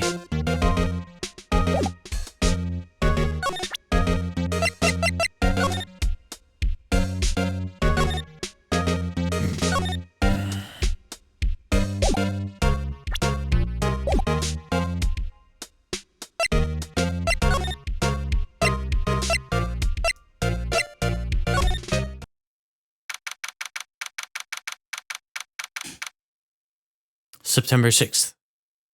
Gatewater Hotel, room 303. Well, hello there, handsome. Hi. Smooth, right? Real smooth. You're the lawyer, aren't you? The detective told me. He said, don't say nothing to that lawyer, pal. Memo to self. Thank Detective Gumshoe for making my job harder. I would do the Valiger voice because it fits her very well, but I cannot.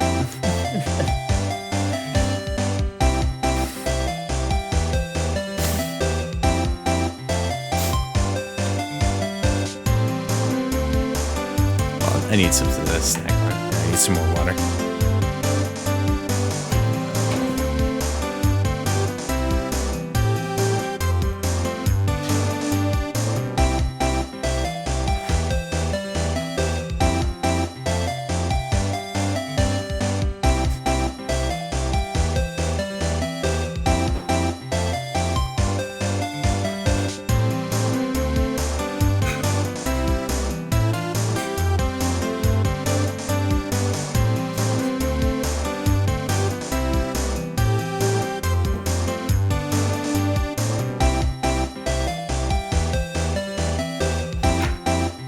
I have cookies. Why does she hold her hands like this? Who does this? Like, that's so uncomfortable.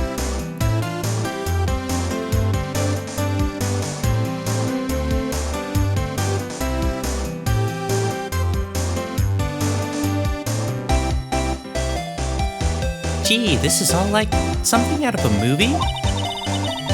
It's all so exciting, I can hardly contain myself. Oh, let me go freshen up so I can look the part of the beautiful eyewitness. Ew.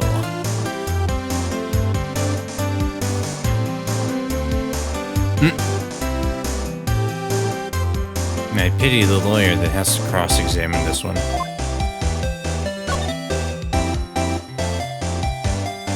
Screwdriver? There's a screwdriver stuck in this drawer. I wonder what's inside. Let's take a look. Hey! Hey! Hey! What are you doing? No touching. Ooh, bad boy. You really shouldn't pry around other people's pry around in other people's rooms now. Oh shit, she got a twitch. Run away.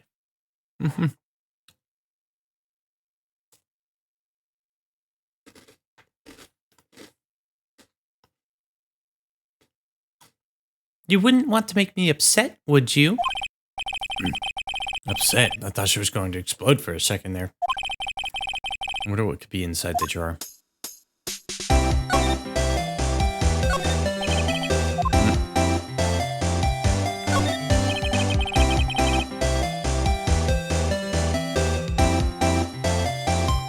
She'd be a cat girl on Twitch. A bottle and 2 glasses are on the table.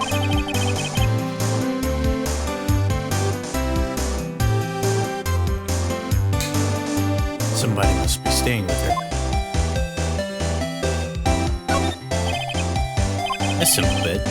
It's been recently made. Nothing eye-catching here. The late summer sunlight streams through the window. There's the Bay & Co. offices building, of course. You can see the inside of the room pretty clearly from here. I think it would be a little difficult to recognize the face from this distance, though. Ah, a still scene painting. Wait, should that be still life? Whatever, one of those is hanging on the wall. Flowers are fake, as expected. I know sunflowers and tulips, but that's about the extent of my floral knowledge.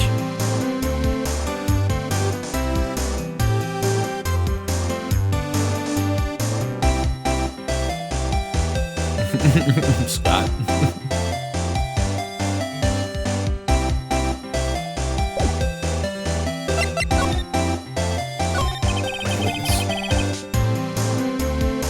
Do you think you could tell me something? I need you to describe what you observed at the time of the incident.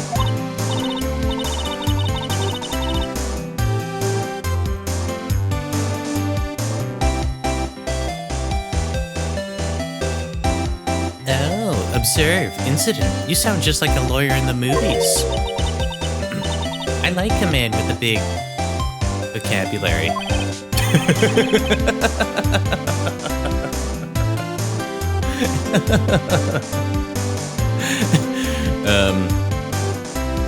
Better not encourage her. You know that thing that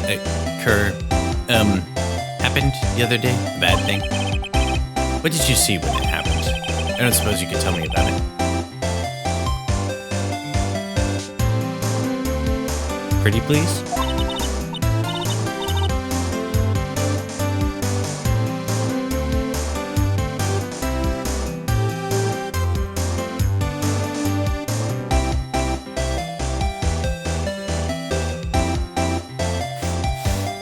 Silly Lady Phoenix prefers somebody else in pink. Magenta is a shade of pink.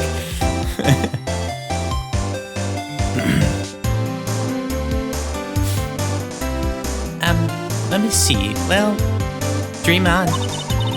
If you want to know, you'll just have to come to the court tomorrow, Mr. Lawyer. Oh boy.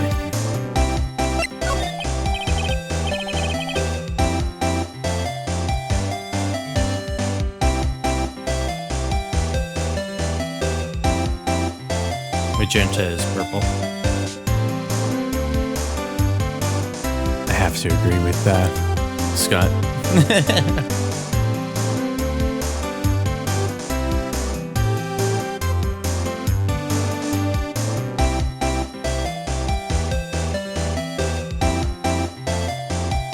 My weapon of choice is a match while we're knee-high in gasoline.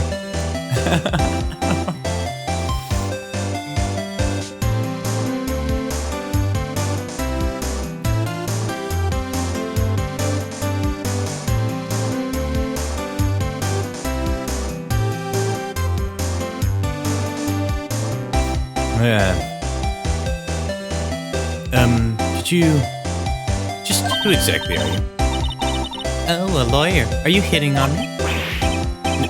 No. Hey, I'm just here... I'm just doing my job here. You know, you're cute when you blush. Believe me, this is the first time in my life I've blushed this much. Right.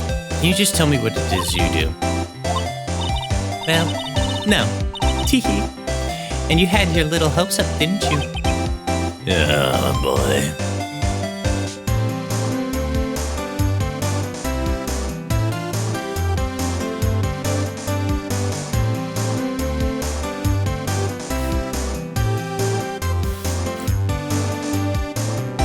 Say, like, stop terrorizing my chat.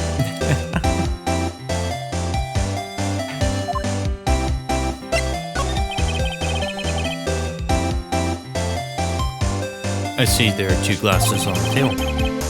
Is someone staying here with you? Oh, what amazing powers of observation. You must be one of those famous detectives like on television. Oh, no, not me. I'm just a lawyer.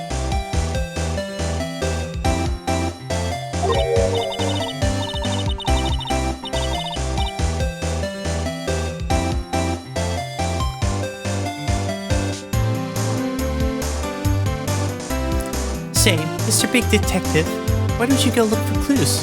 In the garbage? Miss May doesn't like noisy little lawyers. Boy.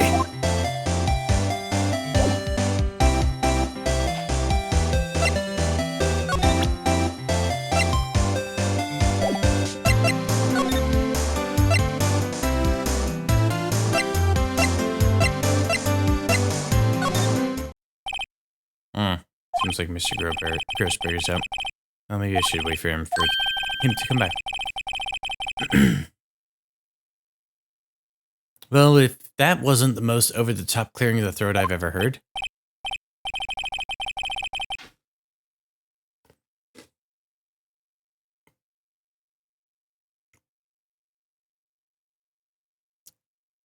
Aha! So you're the one they say has been looking for me.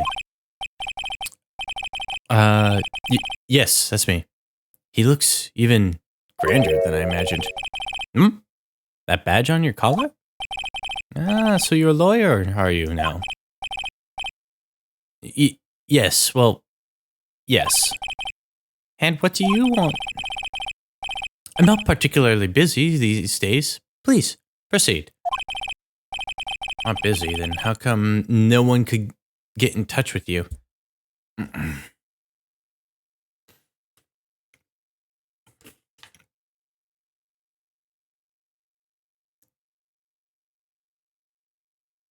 This might be the only chance you hear Necro talk cute without being sarcastic.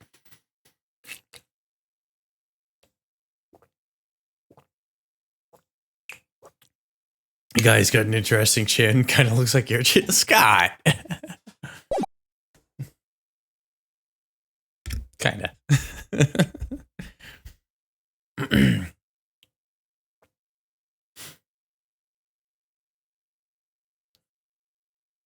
That mustache is bouncing.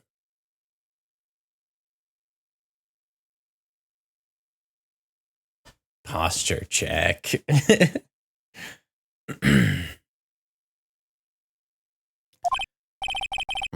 Something the matter? You came to see the one and only Marvin Grossberg, did you not? Well, here I am, boy. What do you want? Out with it. Well, sir, actually, it's about Maya.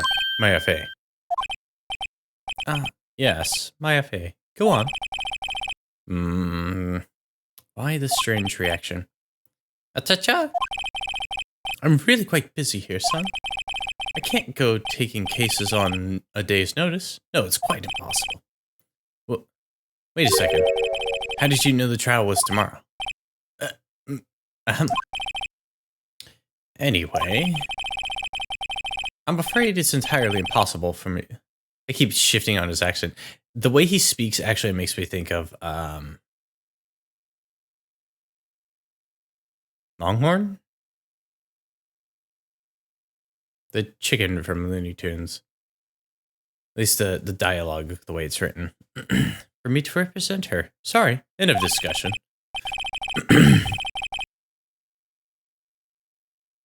He refused me before I even got a chance to ask him. What do I tell Maya?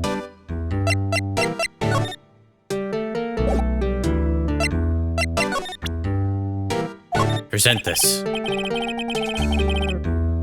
Very sorry, but I've got nothing to say regarding this matter.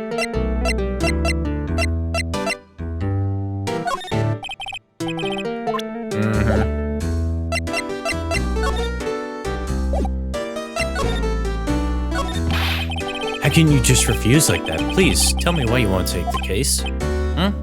Eh? Well, you see, it's just, I'm very busy, you see. But the client is Mia Fey's sister. Mia trusted you. She knew her sister would be in good hands. Yes, of course, I know that. However, I'm sorry, but I must refuse. Sorry, goodbye. Fine. I don't have time to argue with you anyway. I'll go look elsewhere. I think not. Huh? Did you say something? I think not, I said. What do you mean? Terribly sorry, sir. But I'm afraid no lawyer worth their salt will take this particular case. I'm terribly sorry, my boy.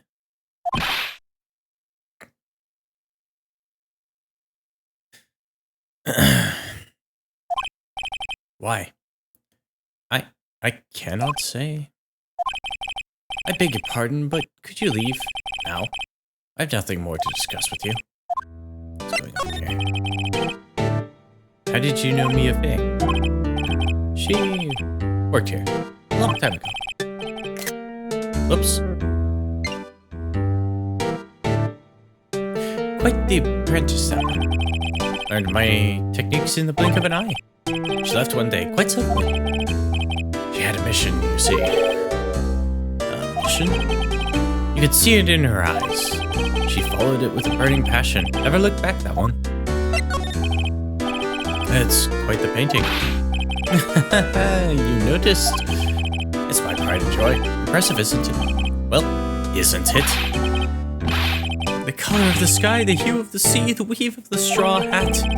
It's all worth at least 3 million. I have no intention of parting with it, of course. No, I won't sell it. Not even to you. I wasn't interested. It's not for sale. I'm not buying. Jeez.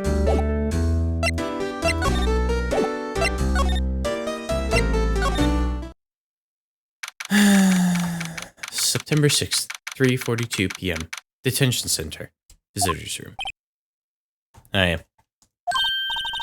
Oh, you're back. Did you find the lawyer? Well, what do I tell her? Well, see, just be honest. I really don't think you should use that guy. He didn't seem healthy. He was all skin and bones. What really happened? Don't mean he refused to help.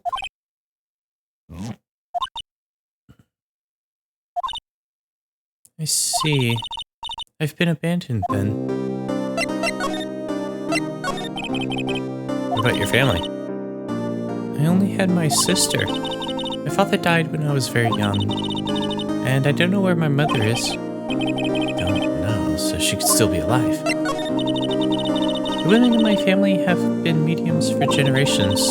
They say a lot of spiritual power runs in our blood. About 15 years ago, our family was involved in an incident.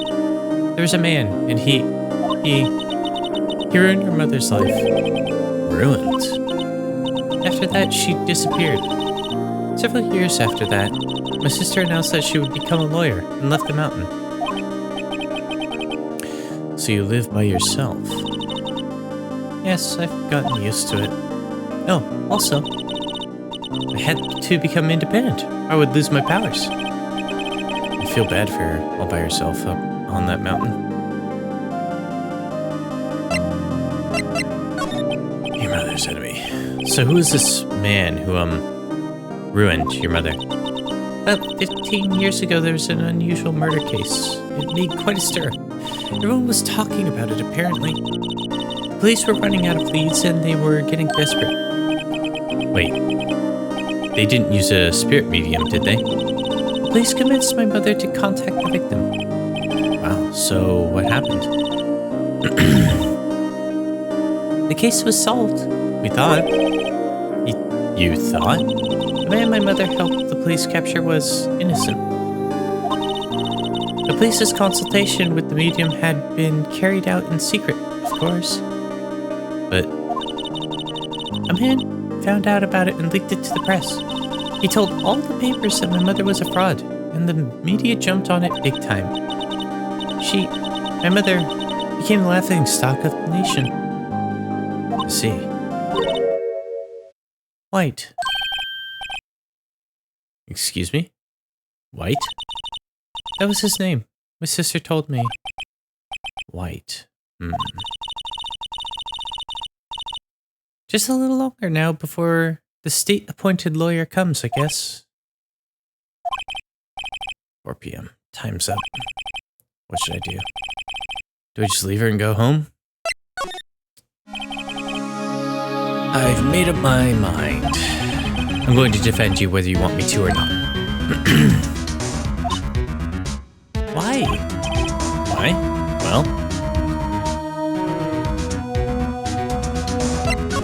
someone else is the culprit. You aren't the culprit. Someone else is. How do you know? I have a hunch. Given the evidence, it'd be easy to assume that Maya was the killer, but there's something else about this. Something about this whole thing that smells fishy. I witnessed this strange behavior. Was that all an act? And the way the lawyer refused to help out Maya. More than that, she has no one left to help her. Nothing is more sad or more lonely than that. I know. I've been there a long, long time ago.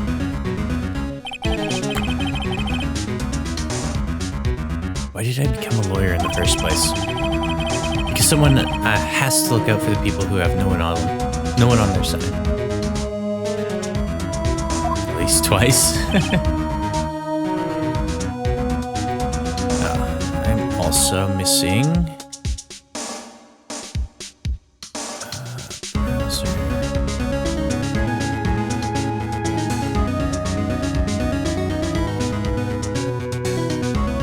There we go.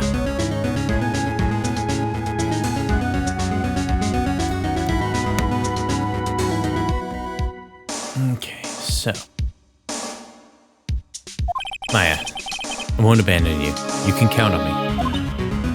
It's like we're texting the game. Yeah, I'm actually gonna move that even further in. There we go. Oh, the Phoenix Edgeworth. No. That's so kind of you.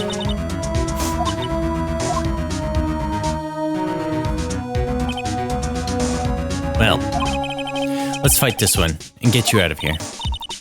Right, thank you. She smiled at last. She looks like an entirely different person. One last question. You are innocent, right? Yes. And I trust you. So you trust me, too, okay? It's a deal. So, what next? There's something that's been bugging me. Just what was inside that strange woman's drawer? It was when I tried to look into the drawer that she got all defensive. There has to be something in there.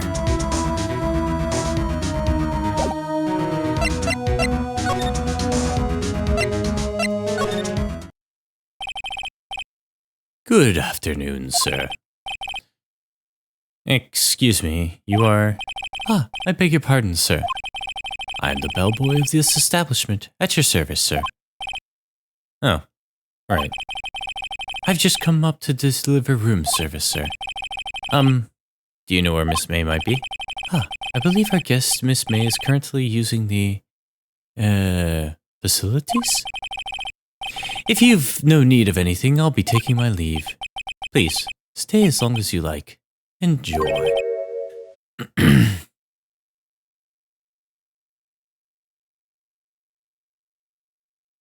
Yeah. Wait, no, hey. Why does it seem like every time I come here I end up embarrassing myself? Wait, now's my chance to snoop around. Ah, I almost forgot. Yeah, you came back quick. Might I ask you to inform Miss May that there is a message for her? Please tell her that Mr. White of Blue Corp phoned. Oh, right, sure. Mr. White of Blue Corp? Where have I heard that name? White? That was his name. My sister told me... the thick plottins. White was the name of the guy who ruined Mia and Maya's mother. Could it be a coincidence? There's a screwdriver sticking out of that half-open drawer. That's my chance to see what's inside. What do we have here? Wiretap? What would a woman like her be doing with a thing like this? Wiretap added to the courtroom. There's definitely something suspicious about this Miss May. Why would she have something like this in her hotel room? There's a story behind it all. Behind all this. I know it. Alright. I'll be using this bit of evidence in tomorrow's trial, that's for sure. For Maya's sake. I'll get this woman's bottom. I'll get to this woman's bottom. Wait, I mean... You know what I mean. Oh, bellboy, still there? Uh-oh, time to scram. I look forward to tangoing with you tomorrow, Miss May. In court.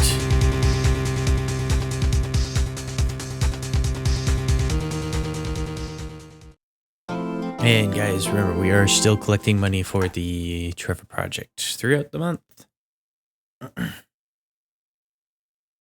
This playthrough is actually one of the rewards that was unlocked for hitting $250.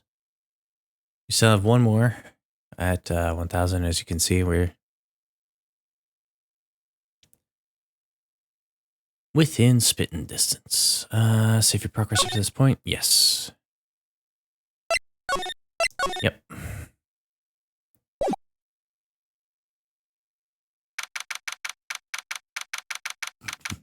September 7th, 10 a.m. District Court, courtroom number 1. There he is. Court is now in session for the trial of Miss Maya Fey.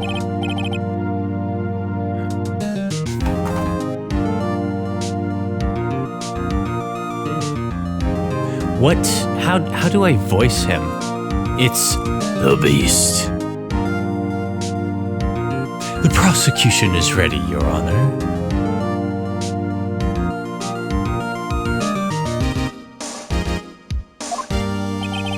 The defense is ready, Your Honor. Miles Edgeworth. I better not show any signs of weakness today or he'll be on me in an instant. Mr. Edgeworth, please give the court your opening statement. Thank you, Your Honor. The defendant, Miss Maya Fey, was at the scene of the crime. The prosecution has evidence she committed this murder. And we have a witness who saw her do it.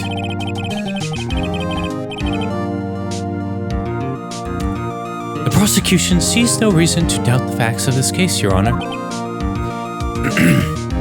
I see. Thank you, Mr. Edgeworth.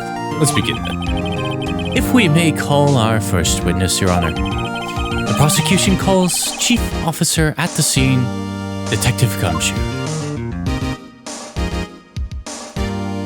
Ah, shit, what the hell am I doing here, see?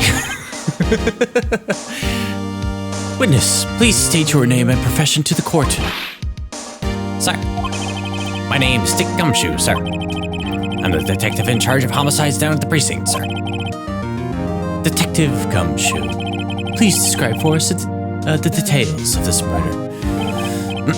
Very well, sir. Let me use this floor map of the office to explain. The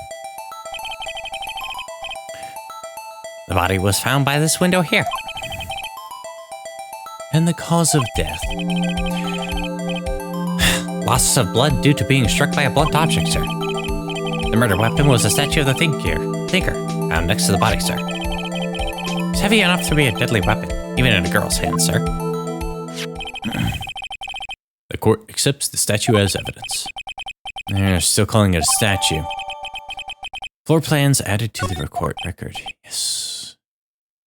Now, detective. Yes, sir. You immediately arrested Miss Maya Fey, who was found at the scene, correct?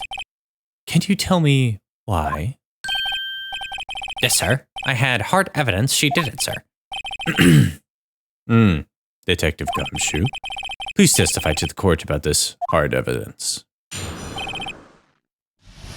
Witness testimony. As soon as the phone call came in, I rushed to the scene. There were two people there already. The defendant, Miss Maya Fey, and the lawyer, Mr. Phoenix Wright. I immediately arrested Miss Maya Fey. We had a witness account describing her. The witness saw Miss Maya Fey at the very moment of the murder. The very moment, you say? Very well, Mr. Wright, you may begin your cross-examination. Yes, Your Honor. Cross-examine what? I couldn't see a single contradiction in that testimony. Whoosh! Smack! Hey, Maya just threw something at me. What's this? When my sister couldn't find any contradictions in the testimony, she would bluff it and press the witness on every detail. The witness always slips up and says something wrong. It works a lot of times. Should have expected Maya would know some of her sister's tricks. Alright, let's give it a try. Is something the matter? No, Your Honor. I'd like to begin my cross-examination. Maya Fey's arrest. As soon as the phone call came in, I rushed to the scene. Who did you say you got a call from? Hey, pal, don't play dumb. You know who. It was a call from a customer at the Gatewater Hotel, right across from the crime scene. I got arrested. Not sure it did much, though. Right, please continue.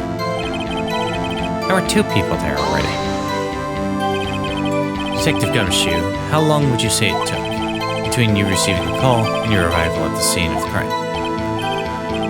Right, I'd say about 3 minutes. That's pretty fast. Our motto this month is quick response. That's how I got there before the killer got away. Indeed. So tell us who the two people you found on the scene were. Yes, sir. The defendant, Miss Maya Fey, and the lawyer, Mr. Phoenix Wright.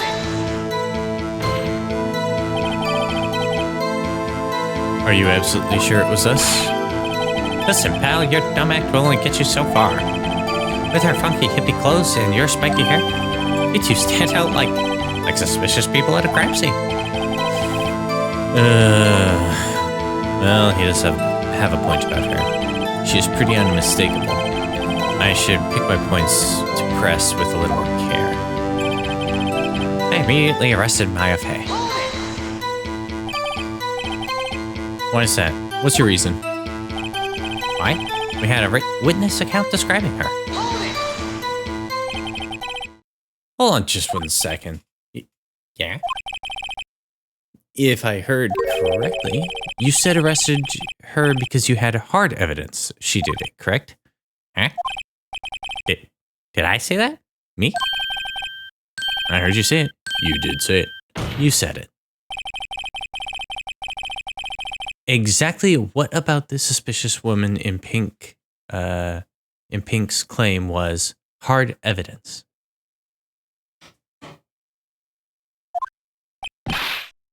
What? Miss May isn't suspicious. And sure she is, and she sure isn't pink, pal.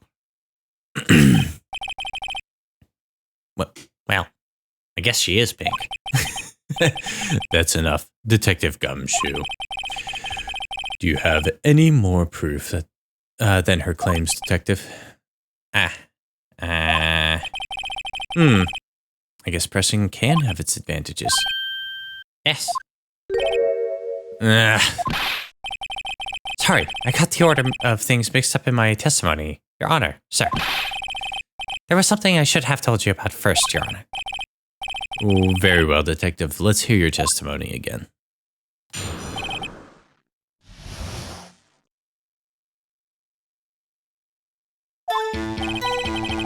After securing the suspect, I examined the scene of the crime with my own eyes. I found a memo written on a piece of paper next to the victim's body. On it, the word Maya was clearly written in blood. Lab test results showed that the blood was the victim's. Also, there was blood found on the victim's finger. Before she died, the victim wrote the killer's name.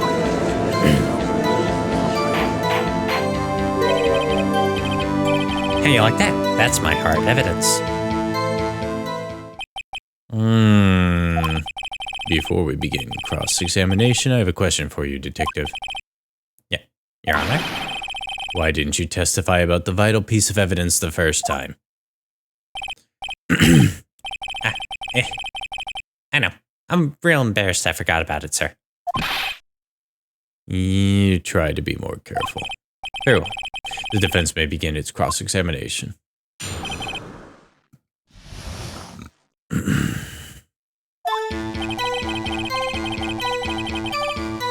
Okay, after securing the... Sorry, the voice is starting to get a little difficult for me to continually do, so I need to take rests in between. After securing the suspect, let's see what the summarize. Did you find any evidence? Now, don't jump the gun on me, pal. Just listen, I'm getting to the good part. Whatever you're comfortable with. I got a bad feeling about this. I found a memo written on a piece of paper next to the victim's body. Just because you found it next to the body doesn't mean the victim wrote it. Oh, then who did write it, smarty pants? Who?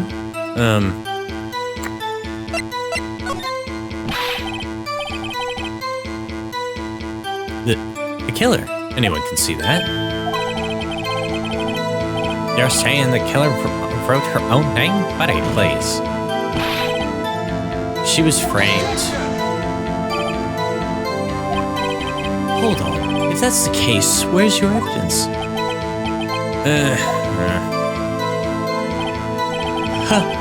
I thought that was a bit of a tall order for you. Those without evidence shouldn't open their mouths, Mr. Ray. Yeah, pal. Well, Detective, tell us what was written on that memo you found. On it was the word Maya, clearly written in blood.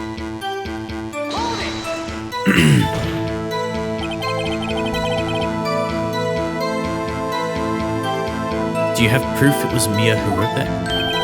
Of course I do. Pal. Yeah, you sound pretty confident. This might not be good.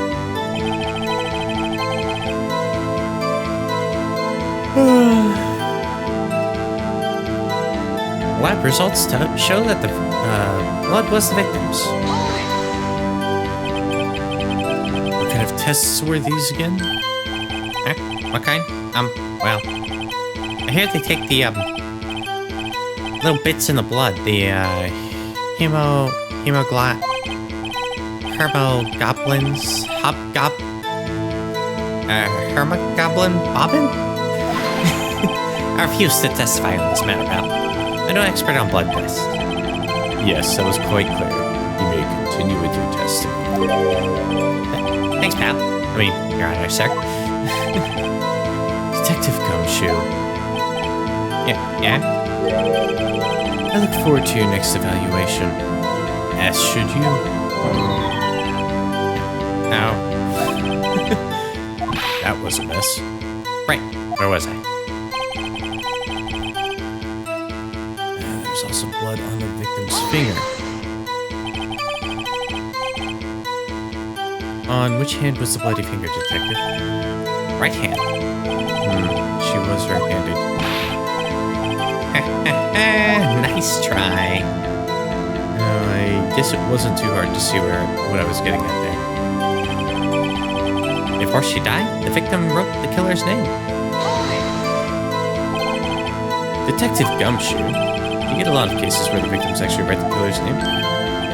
Sure, happens all the time in books and movies. This isn't a movie, Detective. Oh, Let's talk about reality, shall we?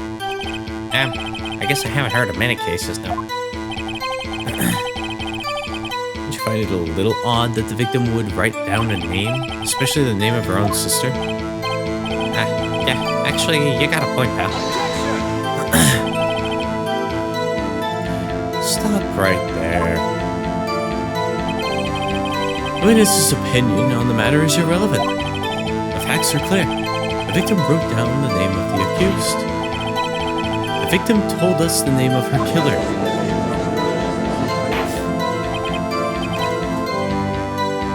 Order. Yeah, it didn't go so well. That's right. What he said.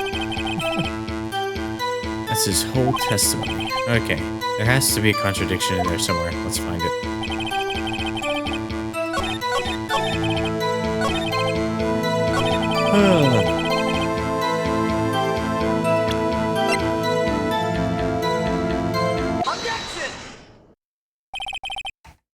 Detective Gumshoe. There's one thing I want you to clarify for me here. You say that the victim, Mia Fey, wrote this note. That she was accusing the defendant, Maya Fey. That's really what you're saying? What? This isn't one of those lawyer tricks now, is it? Of course she wrote it. Who else could have? You have it backwards, Detective. Backwards? The victim is the only person who absolutely could not have written. This is a report from your department, Detective. Immediate death due to a blow from a blunt object. She died immediately. No butting your way out of this one, Detective. Order. The defense has a point.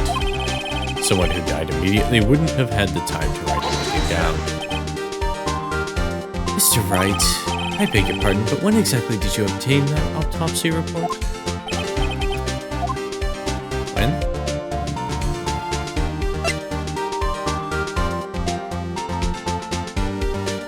Day after the murder. It was the day after the murder. Prosecution's point being...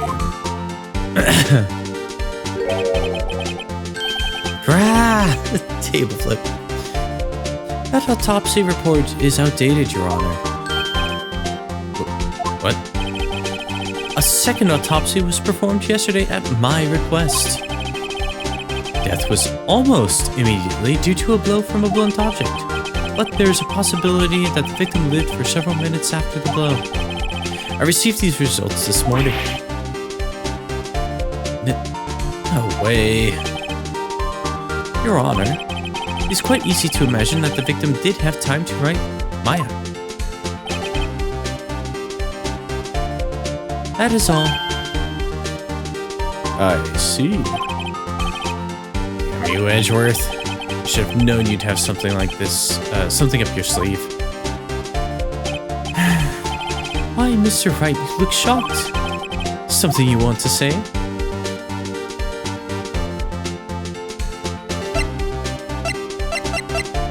You're a sham. The detective's a sham. I'm a sham.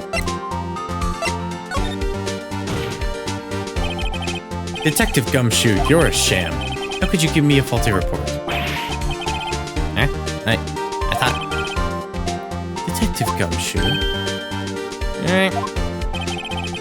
I'm disappointed in you, handing him the wrong report like that. I'm sorry, sir. You are at fault, Detective. This isn't going to look good on your evaluation next month. What?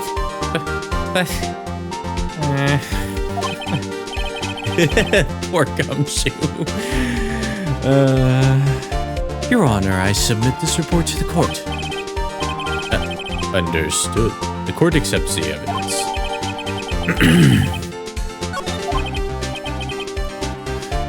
Well, Your Honor, the evidence strongly suggests the victim was identifying the killer. I suppose that's the obvious conclusion, yes. Darn, this isn't good. The prosecution would like to call its next witness. This poor innocent girl saw the murder with her own eyes. Let the witness, Miss April, take the stand. Exactly what part of her is innocent?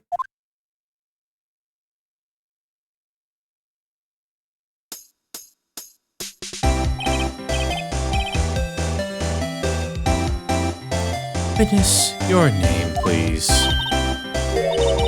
April May, at your service. Wink.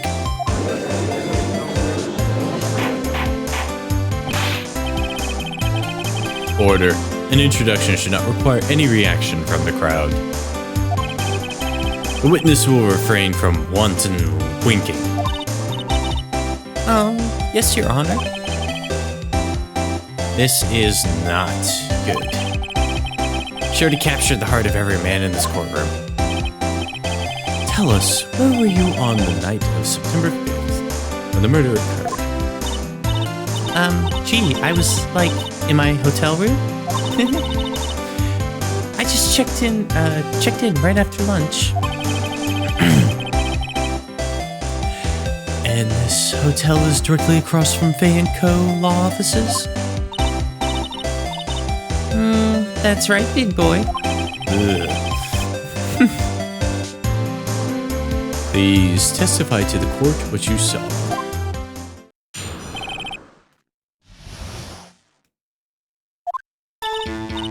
It was like 9 at night, but 9 at night? I looked out the window, you know. And then, I saw a woman with long hair being attacked. The one attacking her was the mousy girl sitting in the defendant's chair. Then the woman, like, dodged to one side and ran away. That girl, she caught up to her and she hit her.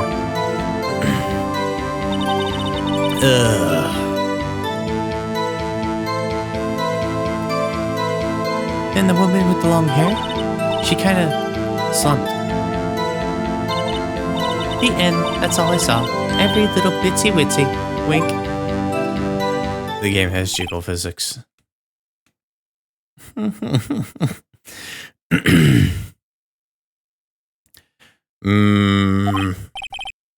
Well, Your Honor, I see. It is a remarkably solid testimony. I don't see a need to trouble the witness any... Oh, wait, Your Honor. Yes, Mr. Wright? What about my cross-examination? I thought the witness's testimony just now was quite firm. Didn't you? Your Honor, were you thinking of something else? Mr. Wright, I understand you were Miss Mia Fey's understudy, were you not? You must know her techniques well. Her cowardly way of finding faults in perfectly good testimonies. Hey, how dare you? Well, Mr. Wright, will you cross-examine the witness? Yes. I'll gladly proceed with the cross-examination. If only because I have a feeling Edgeworth doesn't want me to. She has to have some weakness. Very well, you may begin your cross-examination.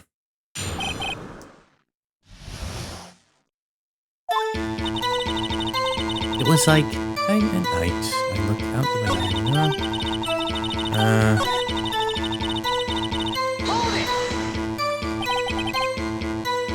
Why did you do that? Huh? Why? Like, why what? Why did you look out the window? Were you expecting to see something? Oh, well, gee. What? That's it? She can't get out of this question that easily. I sort of, you know, I had a feeling. Well, I have a feeling she's trying to avoid the question. Maybe I should press a little harder on this one. See how far I can run with this. Surely you must have had a reason to look out the window at that time of night.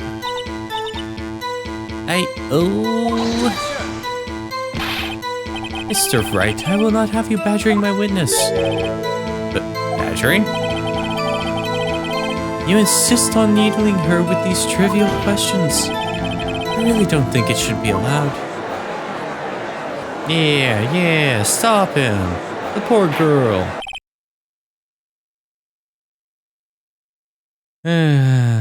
Order. Mr. Wright, you have been warned. Poor girl, what about poor me? You looked out the window. What did you see next? Saw a woman with long hair being attacked. The woman with long hair was, that was Mia Fey? Slender, sort of, well... Some people might say pretty if that's your thing. Your thing?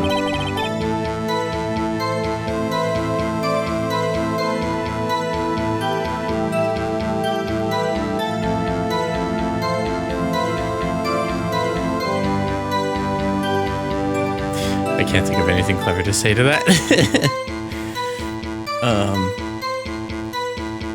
And the person attacking her.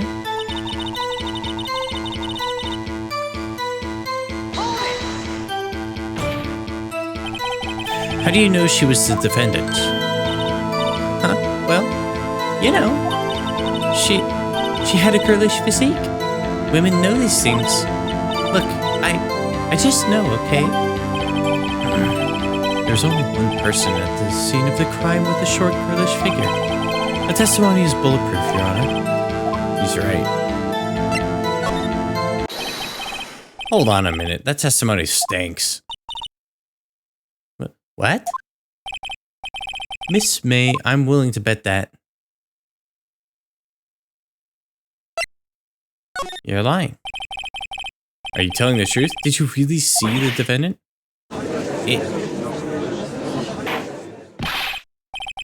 Mr. Wright, what is the meaning of this? Yes, what is the meaning? Somebody tell me, because I'm clueless. About this, I mean. If you had really witnessed my client, Mia Fey, you would have noticed her clothes before noticing her physique.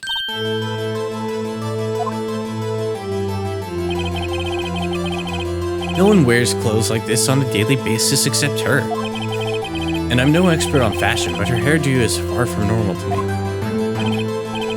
However, the witness's testimony mentions neither of these things. The testimony is bogus.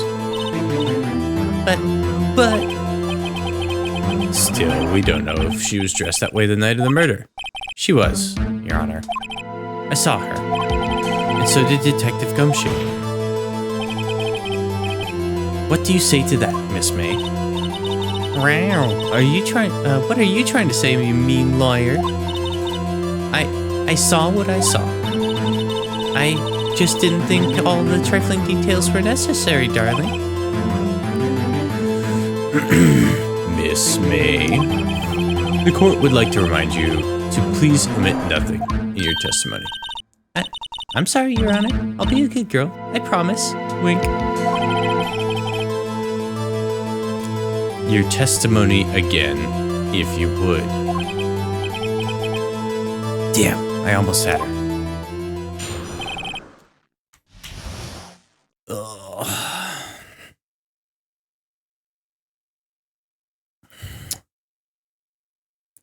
Witness's account. I did see everything. I did. The victim, the woman, dodged the first attack and ran off to the right. Then the girl with the hippie clothes ran after her. And then she hit her with that weapon. I saw it. I did. That clock, kind of statuette clock thinker, I think?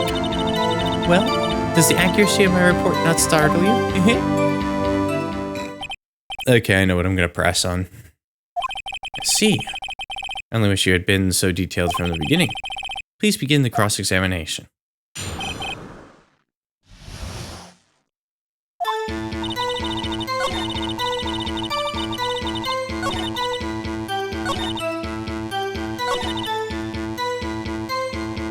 How would you know that it's a clock? A clock? Didn't this come up in another testimony recently? Well, don't look so sour, Mr. Lawyer. You can't win them all. No, but I have a feeling I'm on to something now.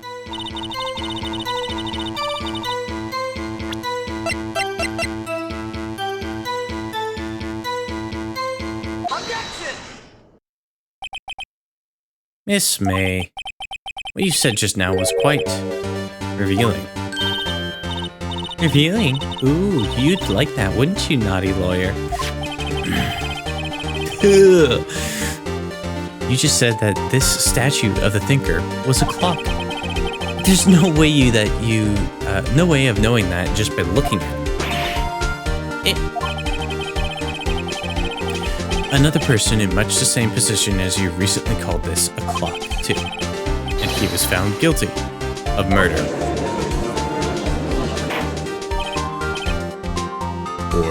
Order.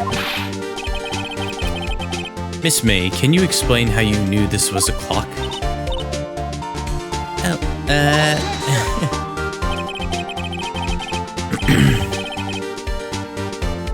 The witness saw the murder with her own eyes. That's all that's important here.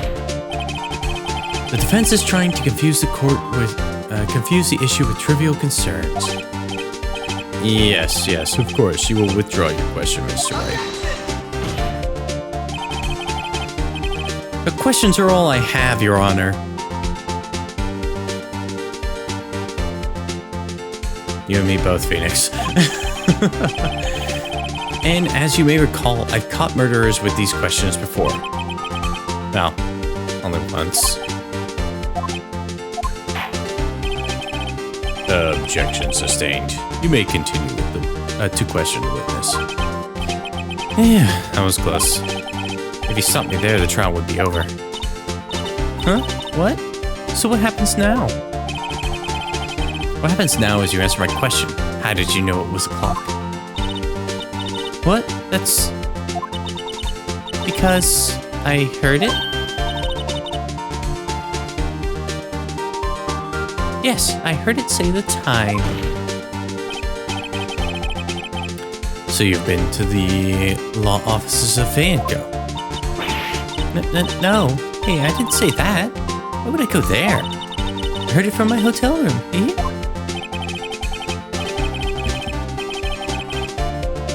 The law offices of Vanco, where the murder took place, is very close to the hotel. She could easily have heard the clock. Well, Mr. Wright, are you satisfied? No, Your Honor. I can't give up now. I'm not satisfied because it couldn't have rung.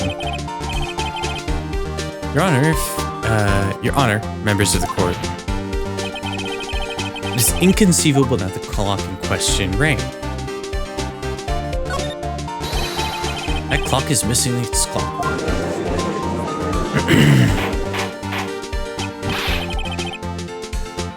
How could you possibly? Just take a look, right now. Oh, see anything interesting, Your Honor? It is as the defense says. This clock is missing its clockwork.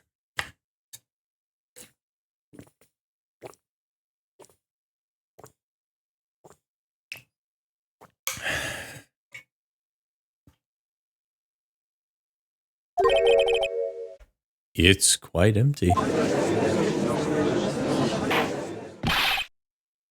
Mr. Wright, would you care to explain the court the meaning of this? It is as you can see. The clock was empty. It couldn't have rung. Therefore, this witness is a big, fat liar.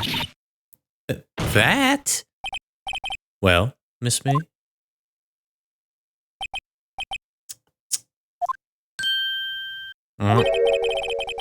Quite a show you've put on for us, Mr. Wright. He knew the clock was empty. Somehow he knew.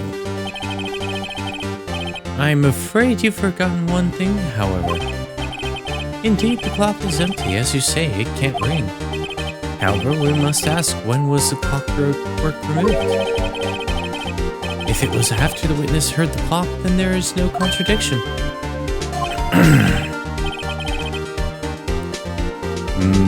That is true. That is a possibility. The clock might have been emptied after she heard it. And that is exactly what happened, Your Honor. Well, Mr. Wright, can you prove when the clockwork was removed? Yes, we can. Oh, impossible, of course. I have proof. What? Wasn't it you who told me proof is everything? Well, I was listening. And now I'll show you the proof you like so much. The evidence that proves when the clockwork was removed is... Take that! Take a look at this. That's a very cute cell phone. Oh, you have a girly phone. Oh, wait. This isn't my phone. Listen. This is the defendant's cell phone, and it contains a recording. A recording of a conversation with the victim on the day of the murder.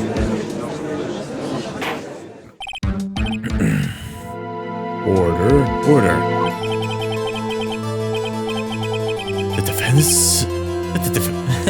The defendant's cell phone? This wasn't brought to my attention. Perhaps Detective Gumshoe overlooked it. The good detective better remember he's up for evaluation soon. I gotta say, I'm starting to feel bad for the big fella. Let's hear the conversation. So you just want me to hold on to the thinker for you then? If you could.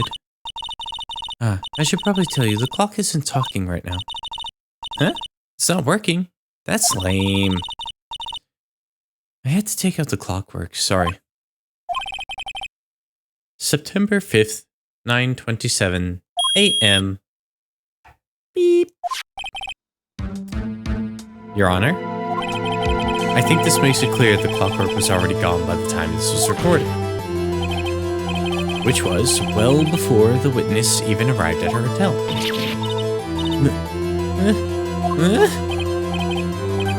Well, Miss May, would you care to explain this to the court? Just how did you know that the weapon was a clock? Well, isn't it obvious? I saw the clock before. What store was that again? I go to so many. Oops, I forgot. So the witness had seen it before. That would make sense. Does the defense have any objections, Mr. Wright? Yeah, Larry handmade it. The witness claims she had seen it before, but this directly contradicts a piece of evidence already submitted to this court. Well then, let's see. Please produce this evidence that will prove the witness had not seen the clock before.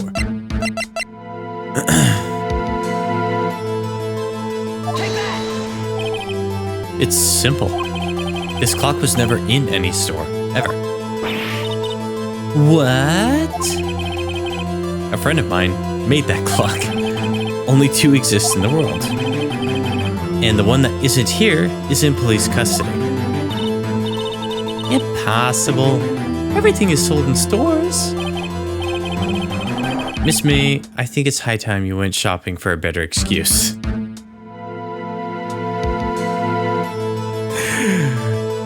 Damn, Phoenix.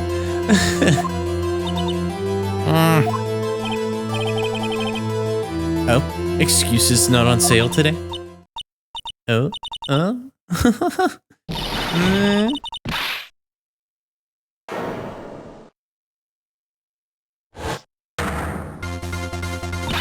My heart turned upside down. What's it to you, porcupine head? That stupid clock doesn't matter, okay? She did it, and she should die for it. Die.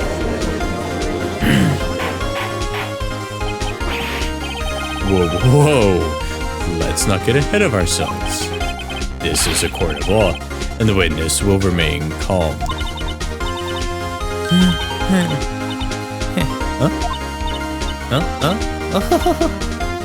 Silly me. Did I, lose it?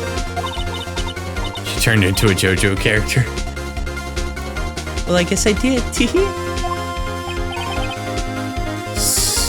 Scary. Miss May, let me ask. Tell me, how did you know the weapon was a clock? Oh dear. Does the defense have an opinion on this behavior? Okay, this is it. Yes, Your Honor. Allow me to explain the truth of the matter. Miss April May, he knew the weapon was a clock because he heard about it. Witness never held the clock in her hand. However, she had heard that it was a clock. She heard? That's correct, Your Honor. There's no other way she could have... Excuse me. No other way she could have known that Thinker was a clock.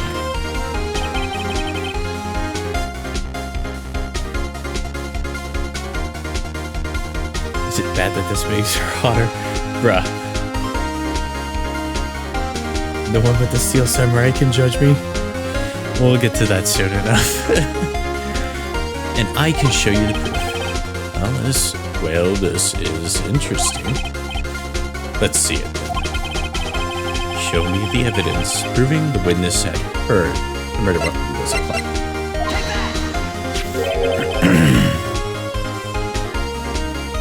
Have a look at this.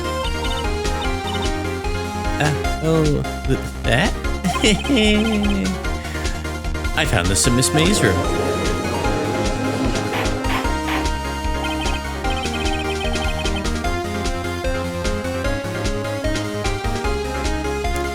Mr. Wright, please explain to the court what this is.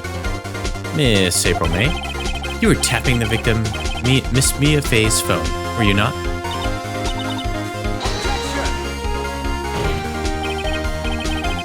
Your Honor, this is irrelevant. I'm not entirely sure that this is. Objection overruled. But it troubles me that our witness was in possession of a wiretap. This is outrageous. Does the defense truly claim that the witness was tapping her phone? Absolutely. Even if that was the case, which it's not, you still have to prove one thing. Did the victim ever say that the weapon was a clock on the phone? Can you prove that? I think not.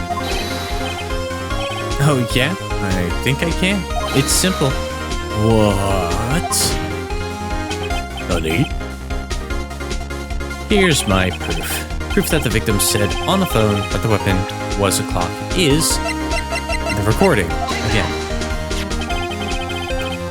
I present the defendant's cell phone. Yes, we've seen that. Listen once more to the conversation between the defendant and the victim. Yeah, what's up? You haven't called in a while. Well, actually, there's something I want you to hold on to for me. Again?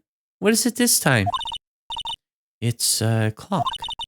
It's made to look like the statue, or that statue, the thinker, and it tells you the time. Miss April May. You used a wiretap to listen to this conversation. That's how you knew the thinker was a clock. Am I wrong?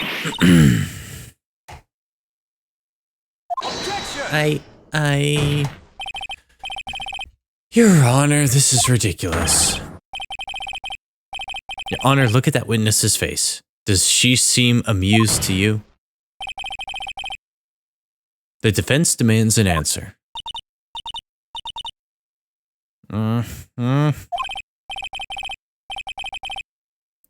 Witness, answer the question.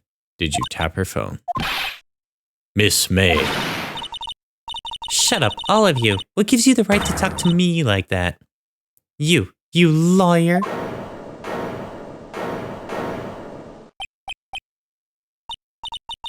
It's no fair, all of you ganging up on me like that. Oh, I'm the bad girl, is that it? Is that it? Oh, there are the crocodile tears. That did it. The court's seen the real Miss April May now. Now to deal the final blow.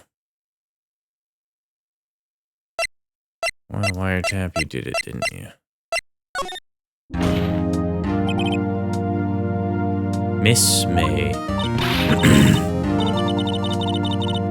What is it, you little shrimp? Talk to me in that tone of voice, will you? Oh, that's alright. You killed her, didn't you?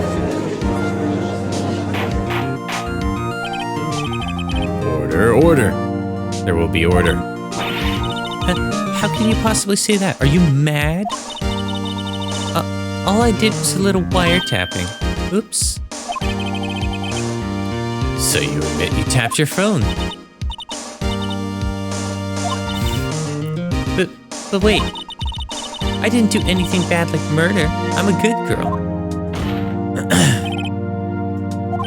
Really? Can you prove it? No way she can prove it. You think you're so smart, Mr. Lawyer. But I can prove it, and I will.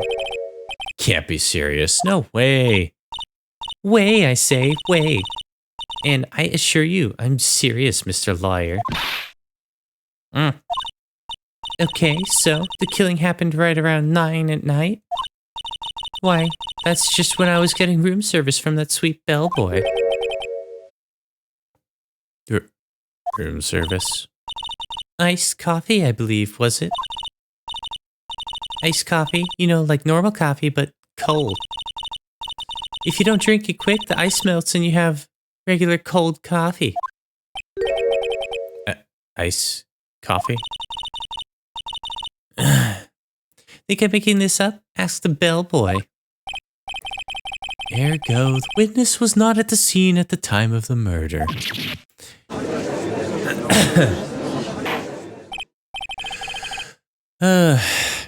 So where does that leave us? It is my great displeasure to inform you. The witness appears to have been tapping the victim's phone. However, that is a separate crime with no bearing on the current case whatsoever. Her testimony stands. She saw the defendant, Maya Fey, commit the murder. No, they're just gonna let her walk away? There's no way I can win unless I tie Miss May to the murder somehow. Well, does the defense have anything to say? Well, come on, think of something.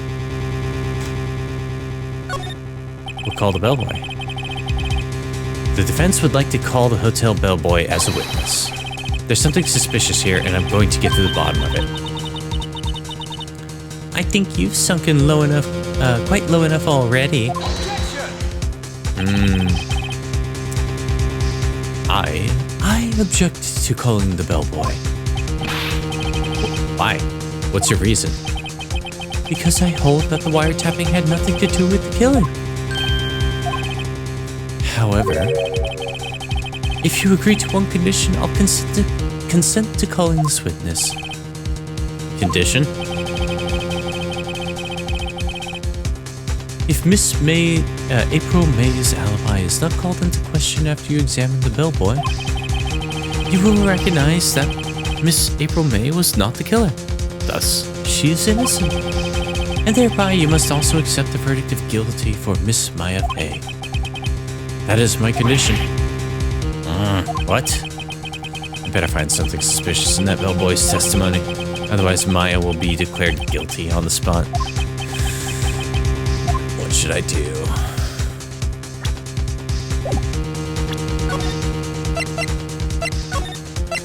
I don't think I have a choice.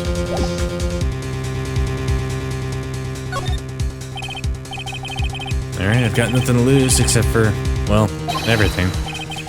I accept. Understood. I accept your condition. Fool. You fell right into my trap. Wait. Very well. The court calls the hotel bellboy to the stand.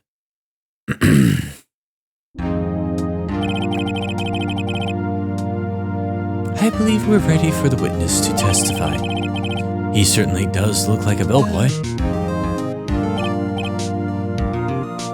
Yes, sir. I received your summons in the middle of work, sir. Happy to be of service. That tea set looks rather heavy, so without further ado, the witness may begin his testimony. Very good, sir. Miss May's room service. I am the head bellboy at the fine Gatewater Hotel, in business for 4 generations. And I believe I received a call after 8 in the evening from our guest, Miss May. She asked for an iced coffee to be brought to her room at 9 on the dot, sir.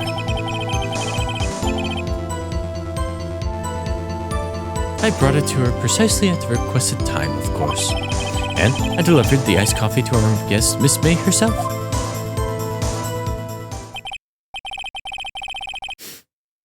I see. The defense may begin with its cross-examination. Right. I'm ready, I hope. This is it. If I can't prove Miss May was involved in the murder now, Maya will be finished.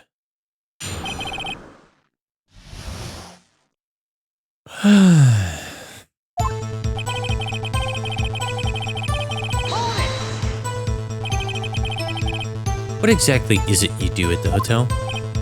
Why, anything required of me, sir. I check in guests, check out guests. I clean rooms, I make beds. I even deliver room service, sir. I checked Miss May in personally. Are you always so prim? Mr. Wright, you will refrain from asking frivolous questions. I believe I received a call at 8 in the evening from our guest, Miss May. Are you sure it was Miss May on the phone? Absolutely, sir. How can you be so certain? I checked Miss May in personally, sir. Not only did I see her in all her stunning radiance, but I also heard her voice. And then I saw them. And I...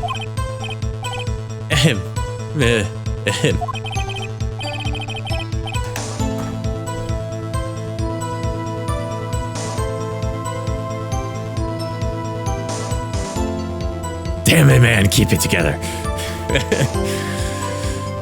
The point being, I remember her quite well, sir. Yes, then what? She asked for an iced coffee to be brought to her at 9 on the dot, sir. 9 on the dot, you say? Yes, I confirmed that detail several times. She was watching a program on the TV and wished to drink it after she finished, sir. 9, the time of the murder. I I brought it to her precisely at the requested time, of course. Precisely at 9 then? Precisely, exactly, and most definitely, sir. 9 p.m. How can you be so sure?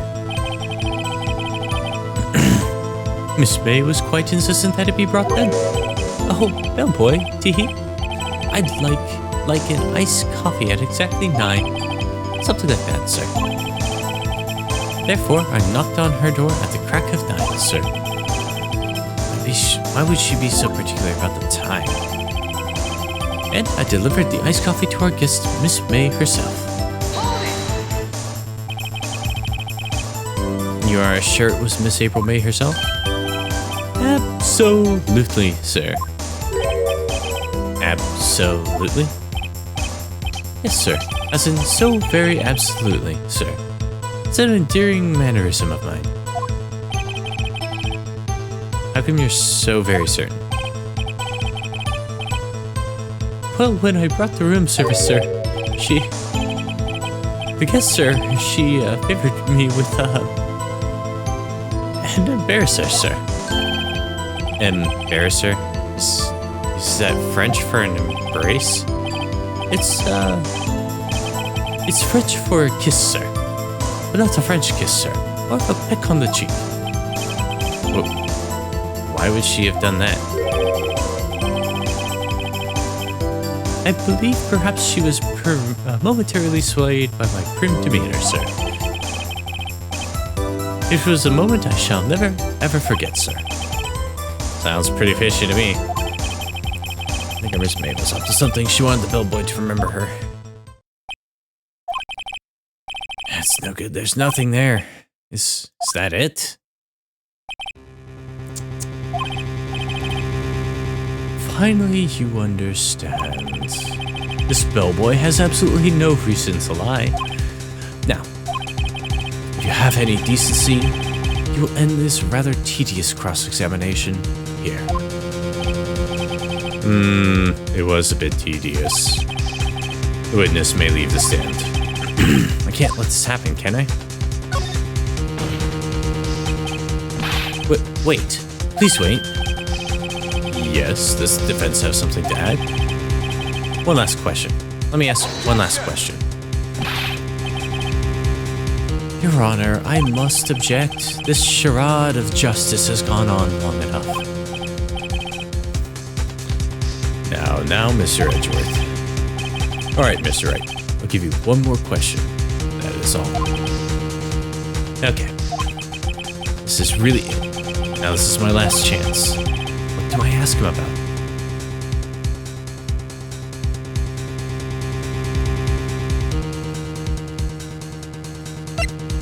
Room service. Tell me again about, room service. Again, sir. At exactly 9, I delivered room service to Miss May in room 303. The guest had requested iced coffee. $18 was the charge, as I recall. I see. $18? Doesn't that seem a bit expensive? Yes, well, iced coffee for 2, you know, and we don't skip on the ice, sir.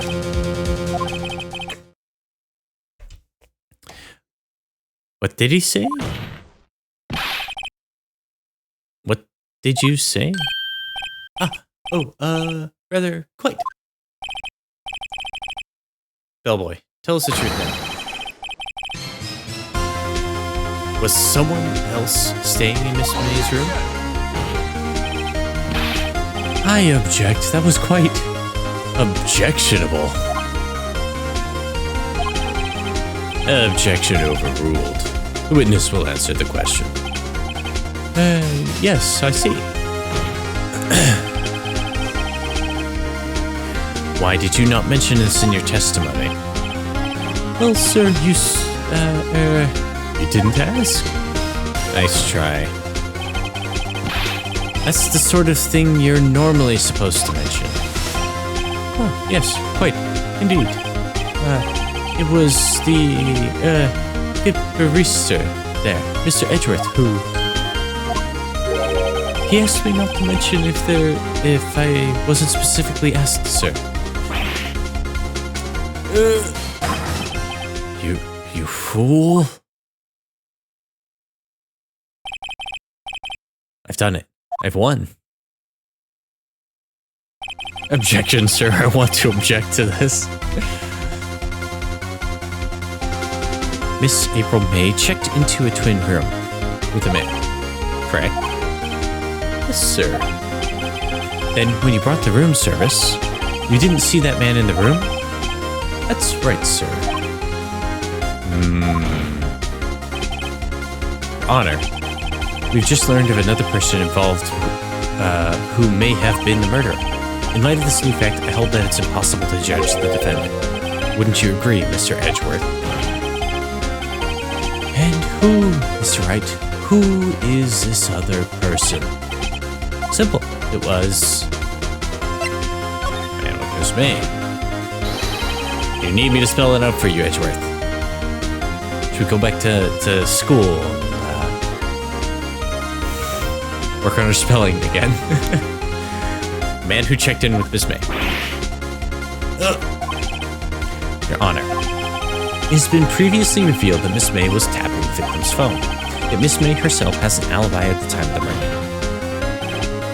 However, that does not clear the man that was with her. The bellboy saw no one else in the room at the time of the murder. My, what a convenient little setup. But it's too late. Too late? I suppose you'd like it if it was too late. Like it if it was too late, wouldn't you?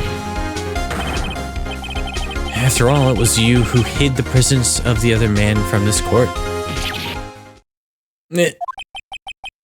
Upstart amateur? These accusations are ludicrous. Enough? The court acknowledges the defense's argument. I expect the prosecution and defense to look into this matter fully. Am I understood? Yes. Your Honor.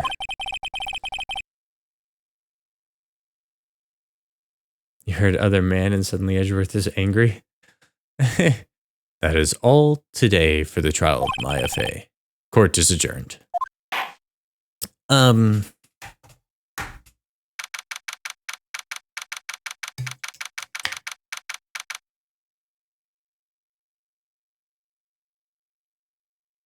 I don't know who I'm writing now.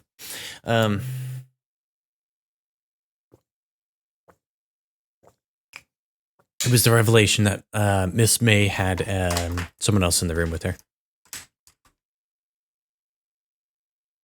September 7th, 2:24 p.m. District Court Defendant Lobby Number 1.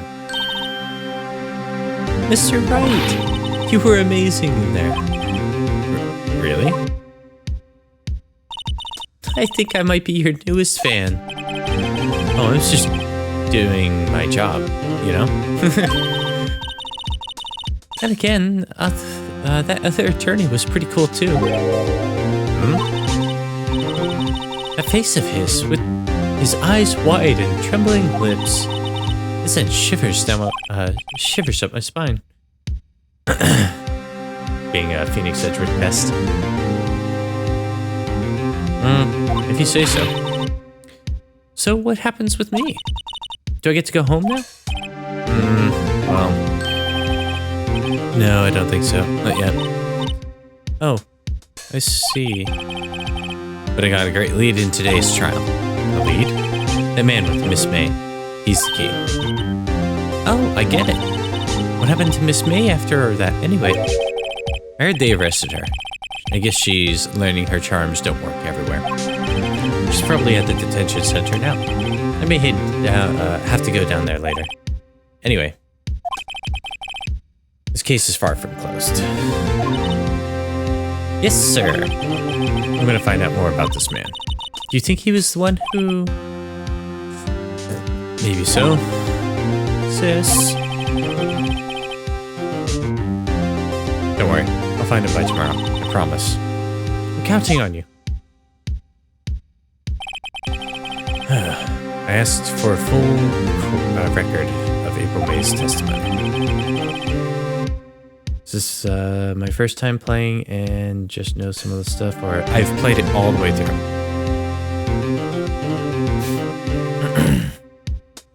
I am asking that people refrain from spoilers just in case, because there are some people who haven't played it, and I would like them to experience it kind of wrong.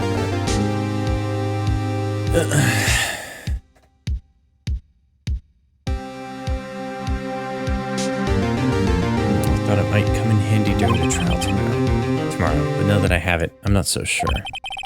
Most of her testimony was all lies. In fact, there's only one part that hasn't been stricken from the record. Victim dodged an attack and ran to the right, but she was caught and struck. Made testimony added to the courtroom. I don't know how much good this will do me at all now. Anyway, time to hit the pavement and do some investigating. Maya doesn't belong in that detention center, and it's up to me to set her free.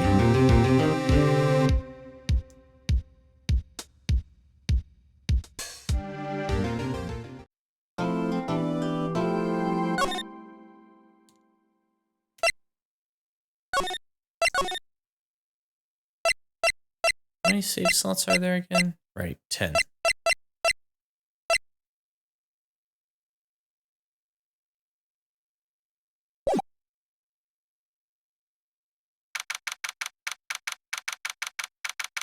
September 7th, 3:11 p.m. Detention Center, Visitors Room. Well, hello. I didn't expect anyone to visit me in such a dang place as this. It's really quite moving. Not. You stinking lawyer. I hope you die. Have you come to laugh? Yes, laugh at the fallen Miss May. No, not really. There's something I wanted to ask. Unfortunately, there's nothing I want to be asked. Haven't you done enough questioning, you spiky head? Here we go again. Please, you're scaring the security guard. So, what is it you wish to ask of me then? For starters, how did you get to be so totally whacked? Guard monitors the visitors room. He hasn't moved an inch. Real pro, this guy.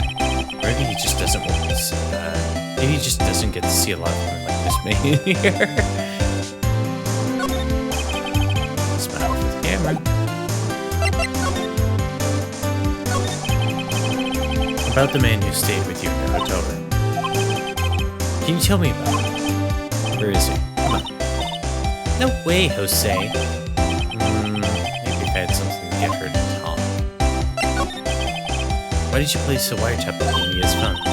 Oh, when you say it like that, it sounds so cold, so criminal. Tapping people's phones is a crime, Miss May. Oh, and I suppose you learned that in lawyer school. I think the guard is just a ceramic statue at this point. Creep. And I'm a creep. I'm a weirdo. This woman is impossible to talk to. Attitude. Same. Why are you so angry? I mean, you don't look like a bad person. Well, that does it, bottom-feeding, scum-sucking lawyer. Bottom? Can't tell, does she have a thing against lawyers or just against me? Present.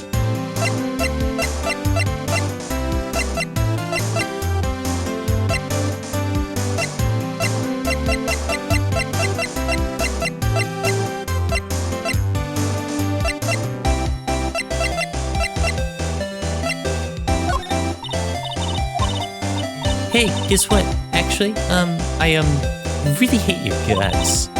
So get lost because, well, I'm not cooperating. Thanks, I noticed. Okay.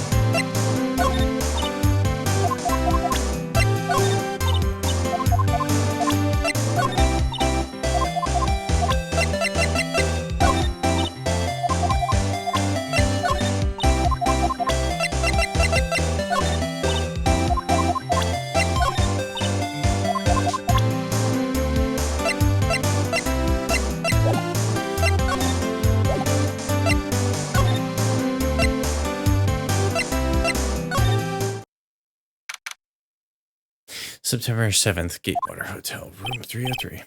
Ah, welcome, sir. Quite the performance today, if I do say so myself. Oh, thanks.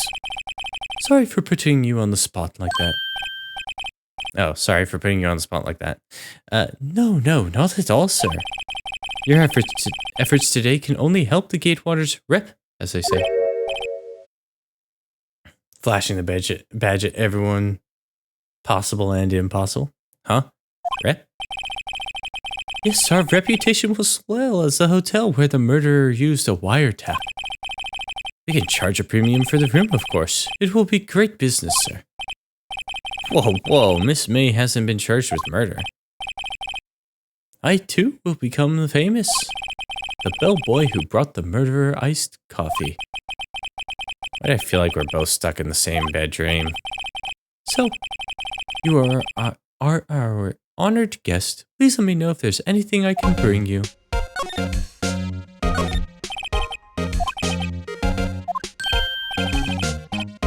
Ah, I beg your pardon, sir, but if you could refrain from touching those. It's part of the decor. I call it blasphemy before murder. We'll be famous, the talk of the hotel industry. Ugh. Nice weather again today. Let's see, Fay & Co. law offices, of course. Ah, yes, we plan to install a telescope in that window, of course. Just $5 will earn you 3 minutes to view, of a view to kill. Just kidding, sir. I'd look in his eyes, I'd say he was more than serious. Screwdriver's still stuck in that drawer. Ah, please leave that as it is, sir. That's the drawer of terror, hiding place of the murderer's wiretap. Set to become one of the most popular attractions here. This guy's serious, I don't believe it. A vase, as expected. I'm not good with flower names, except maybe tulips and sunflowers. A simple bed has been recently made. Nothing eye-catching here. A still scene painting. Wait, should that be still life? Whatever. One of those is hanging on the wall.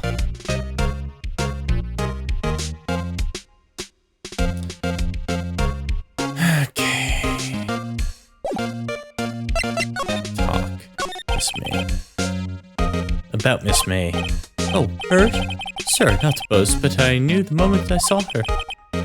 She'd do it, I say. As said.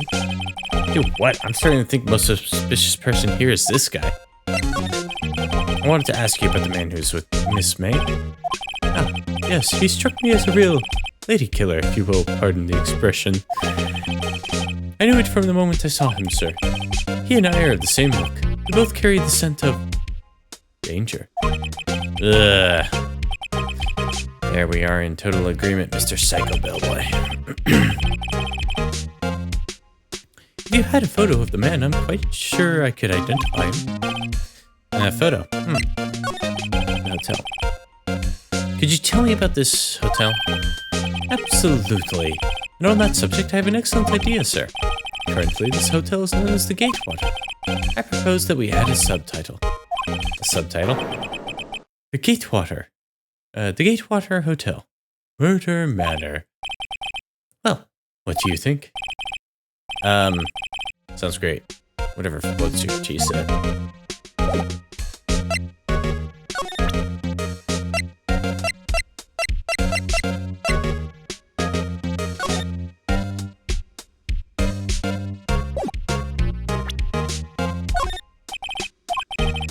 I'm sorry, all I could think about during the trial was the hotel. I wasn't paying much attention to the evidence.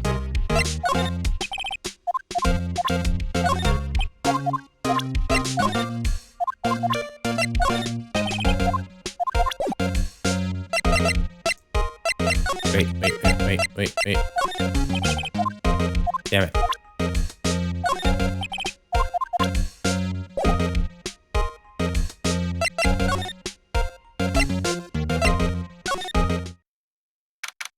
Oh, hey, the painting's gone. The painting that he would never, ever part with.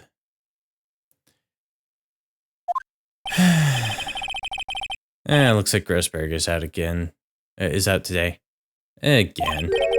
Maybe he's avoiding me for some reason. Picture? What's this? Old photos. There are two lying here. Something's been written in pencil on the backs. DL6 Incident Exhibit A, DL6 Incident Exhibit B. Let's take a look at these. I'm sure I've seen this person somewhere. Perhaps I'll borrow this photo. I'm sure no one will miss just one little photo. I know it'd be a valuable clue. I'll take it for now.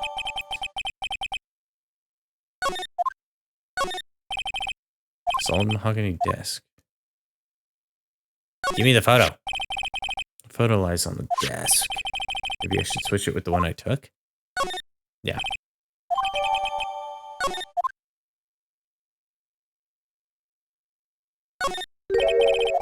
Wait a second, wasn't there a giant painting hanging on this wall?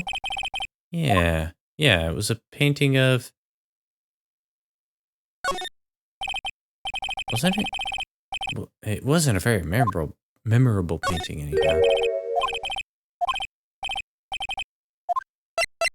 Fisherman.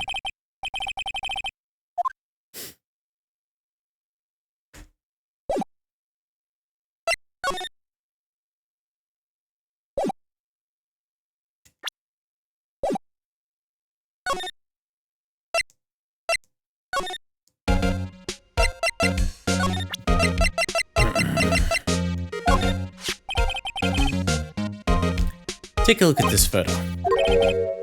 That's him, detective. I'm the lawyer. Oh, I know that. I just wanted to say detective once. You know how it is. No, I don't. Without a doubt, that is the man who checked in with Miss April May. How about I write an affidavit swearing that's him? An affidavit? This guy's way too excited about this. It couldn't hurt. Well, sure, why not? Yes, I've always wanted to write an affidavit, sir. From henceforth, I will be known as the bellboy who swore the affidavit. Just hurry up and write it. Not even Miss May can play dumb to this.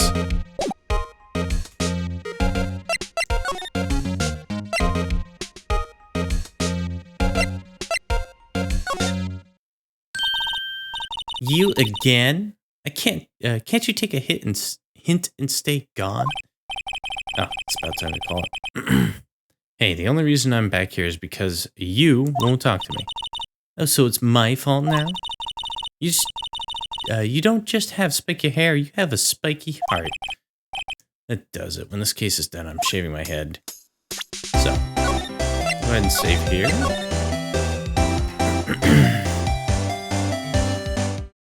There we go. And sleep mode on the... He's gonna shave his head.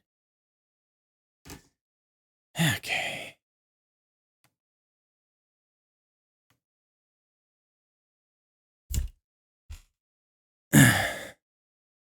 No.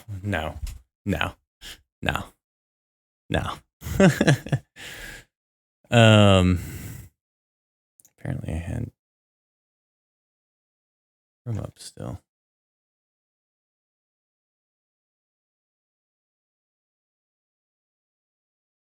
Okay, so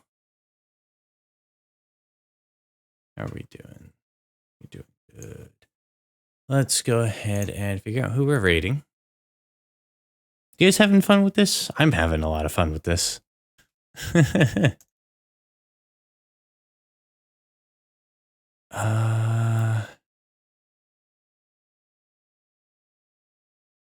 I think we'll raid Saito, who's been doing fundraising things. Let me just double check that they're going to be on for a bit.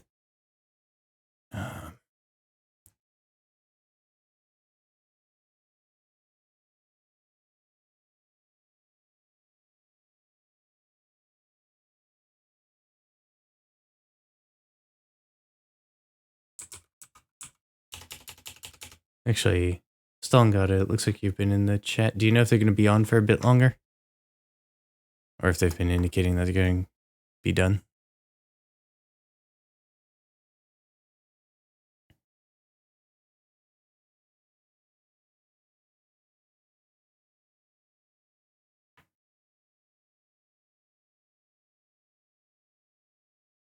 Looks like it's Nartradamus playing right now instead of Saito himself, but yeah. Let's go ahead and do the raid there. They're playing Shin Megami Tensei 5. And Saito will be interested to hear what's gone down tonight.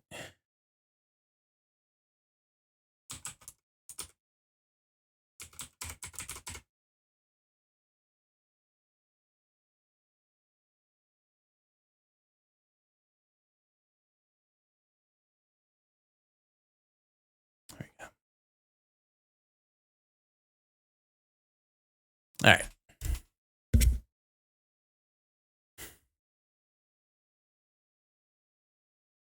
So we're gonna go ahead and head over to Saito Sinkin stream. Again, it's currently Nartradamus playing right now, but show them the same love that I always ask you guys to show whenever we raid over. Next stream will be Friday. And I think we'll just be jumping right back into this, if that sounds good.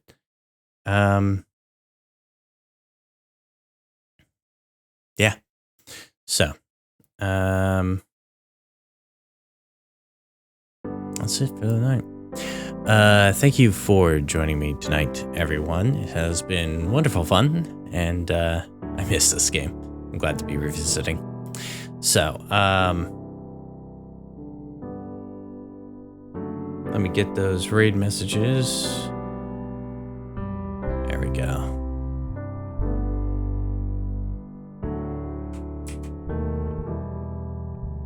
And, yeah.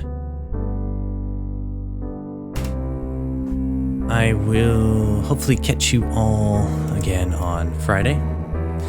And, take care of yourselves. Have a good night. Be excellent to each other.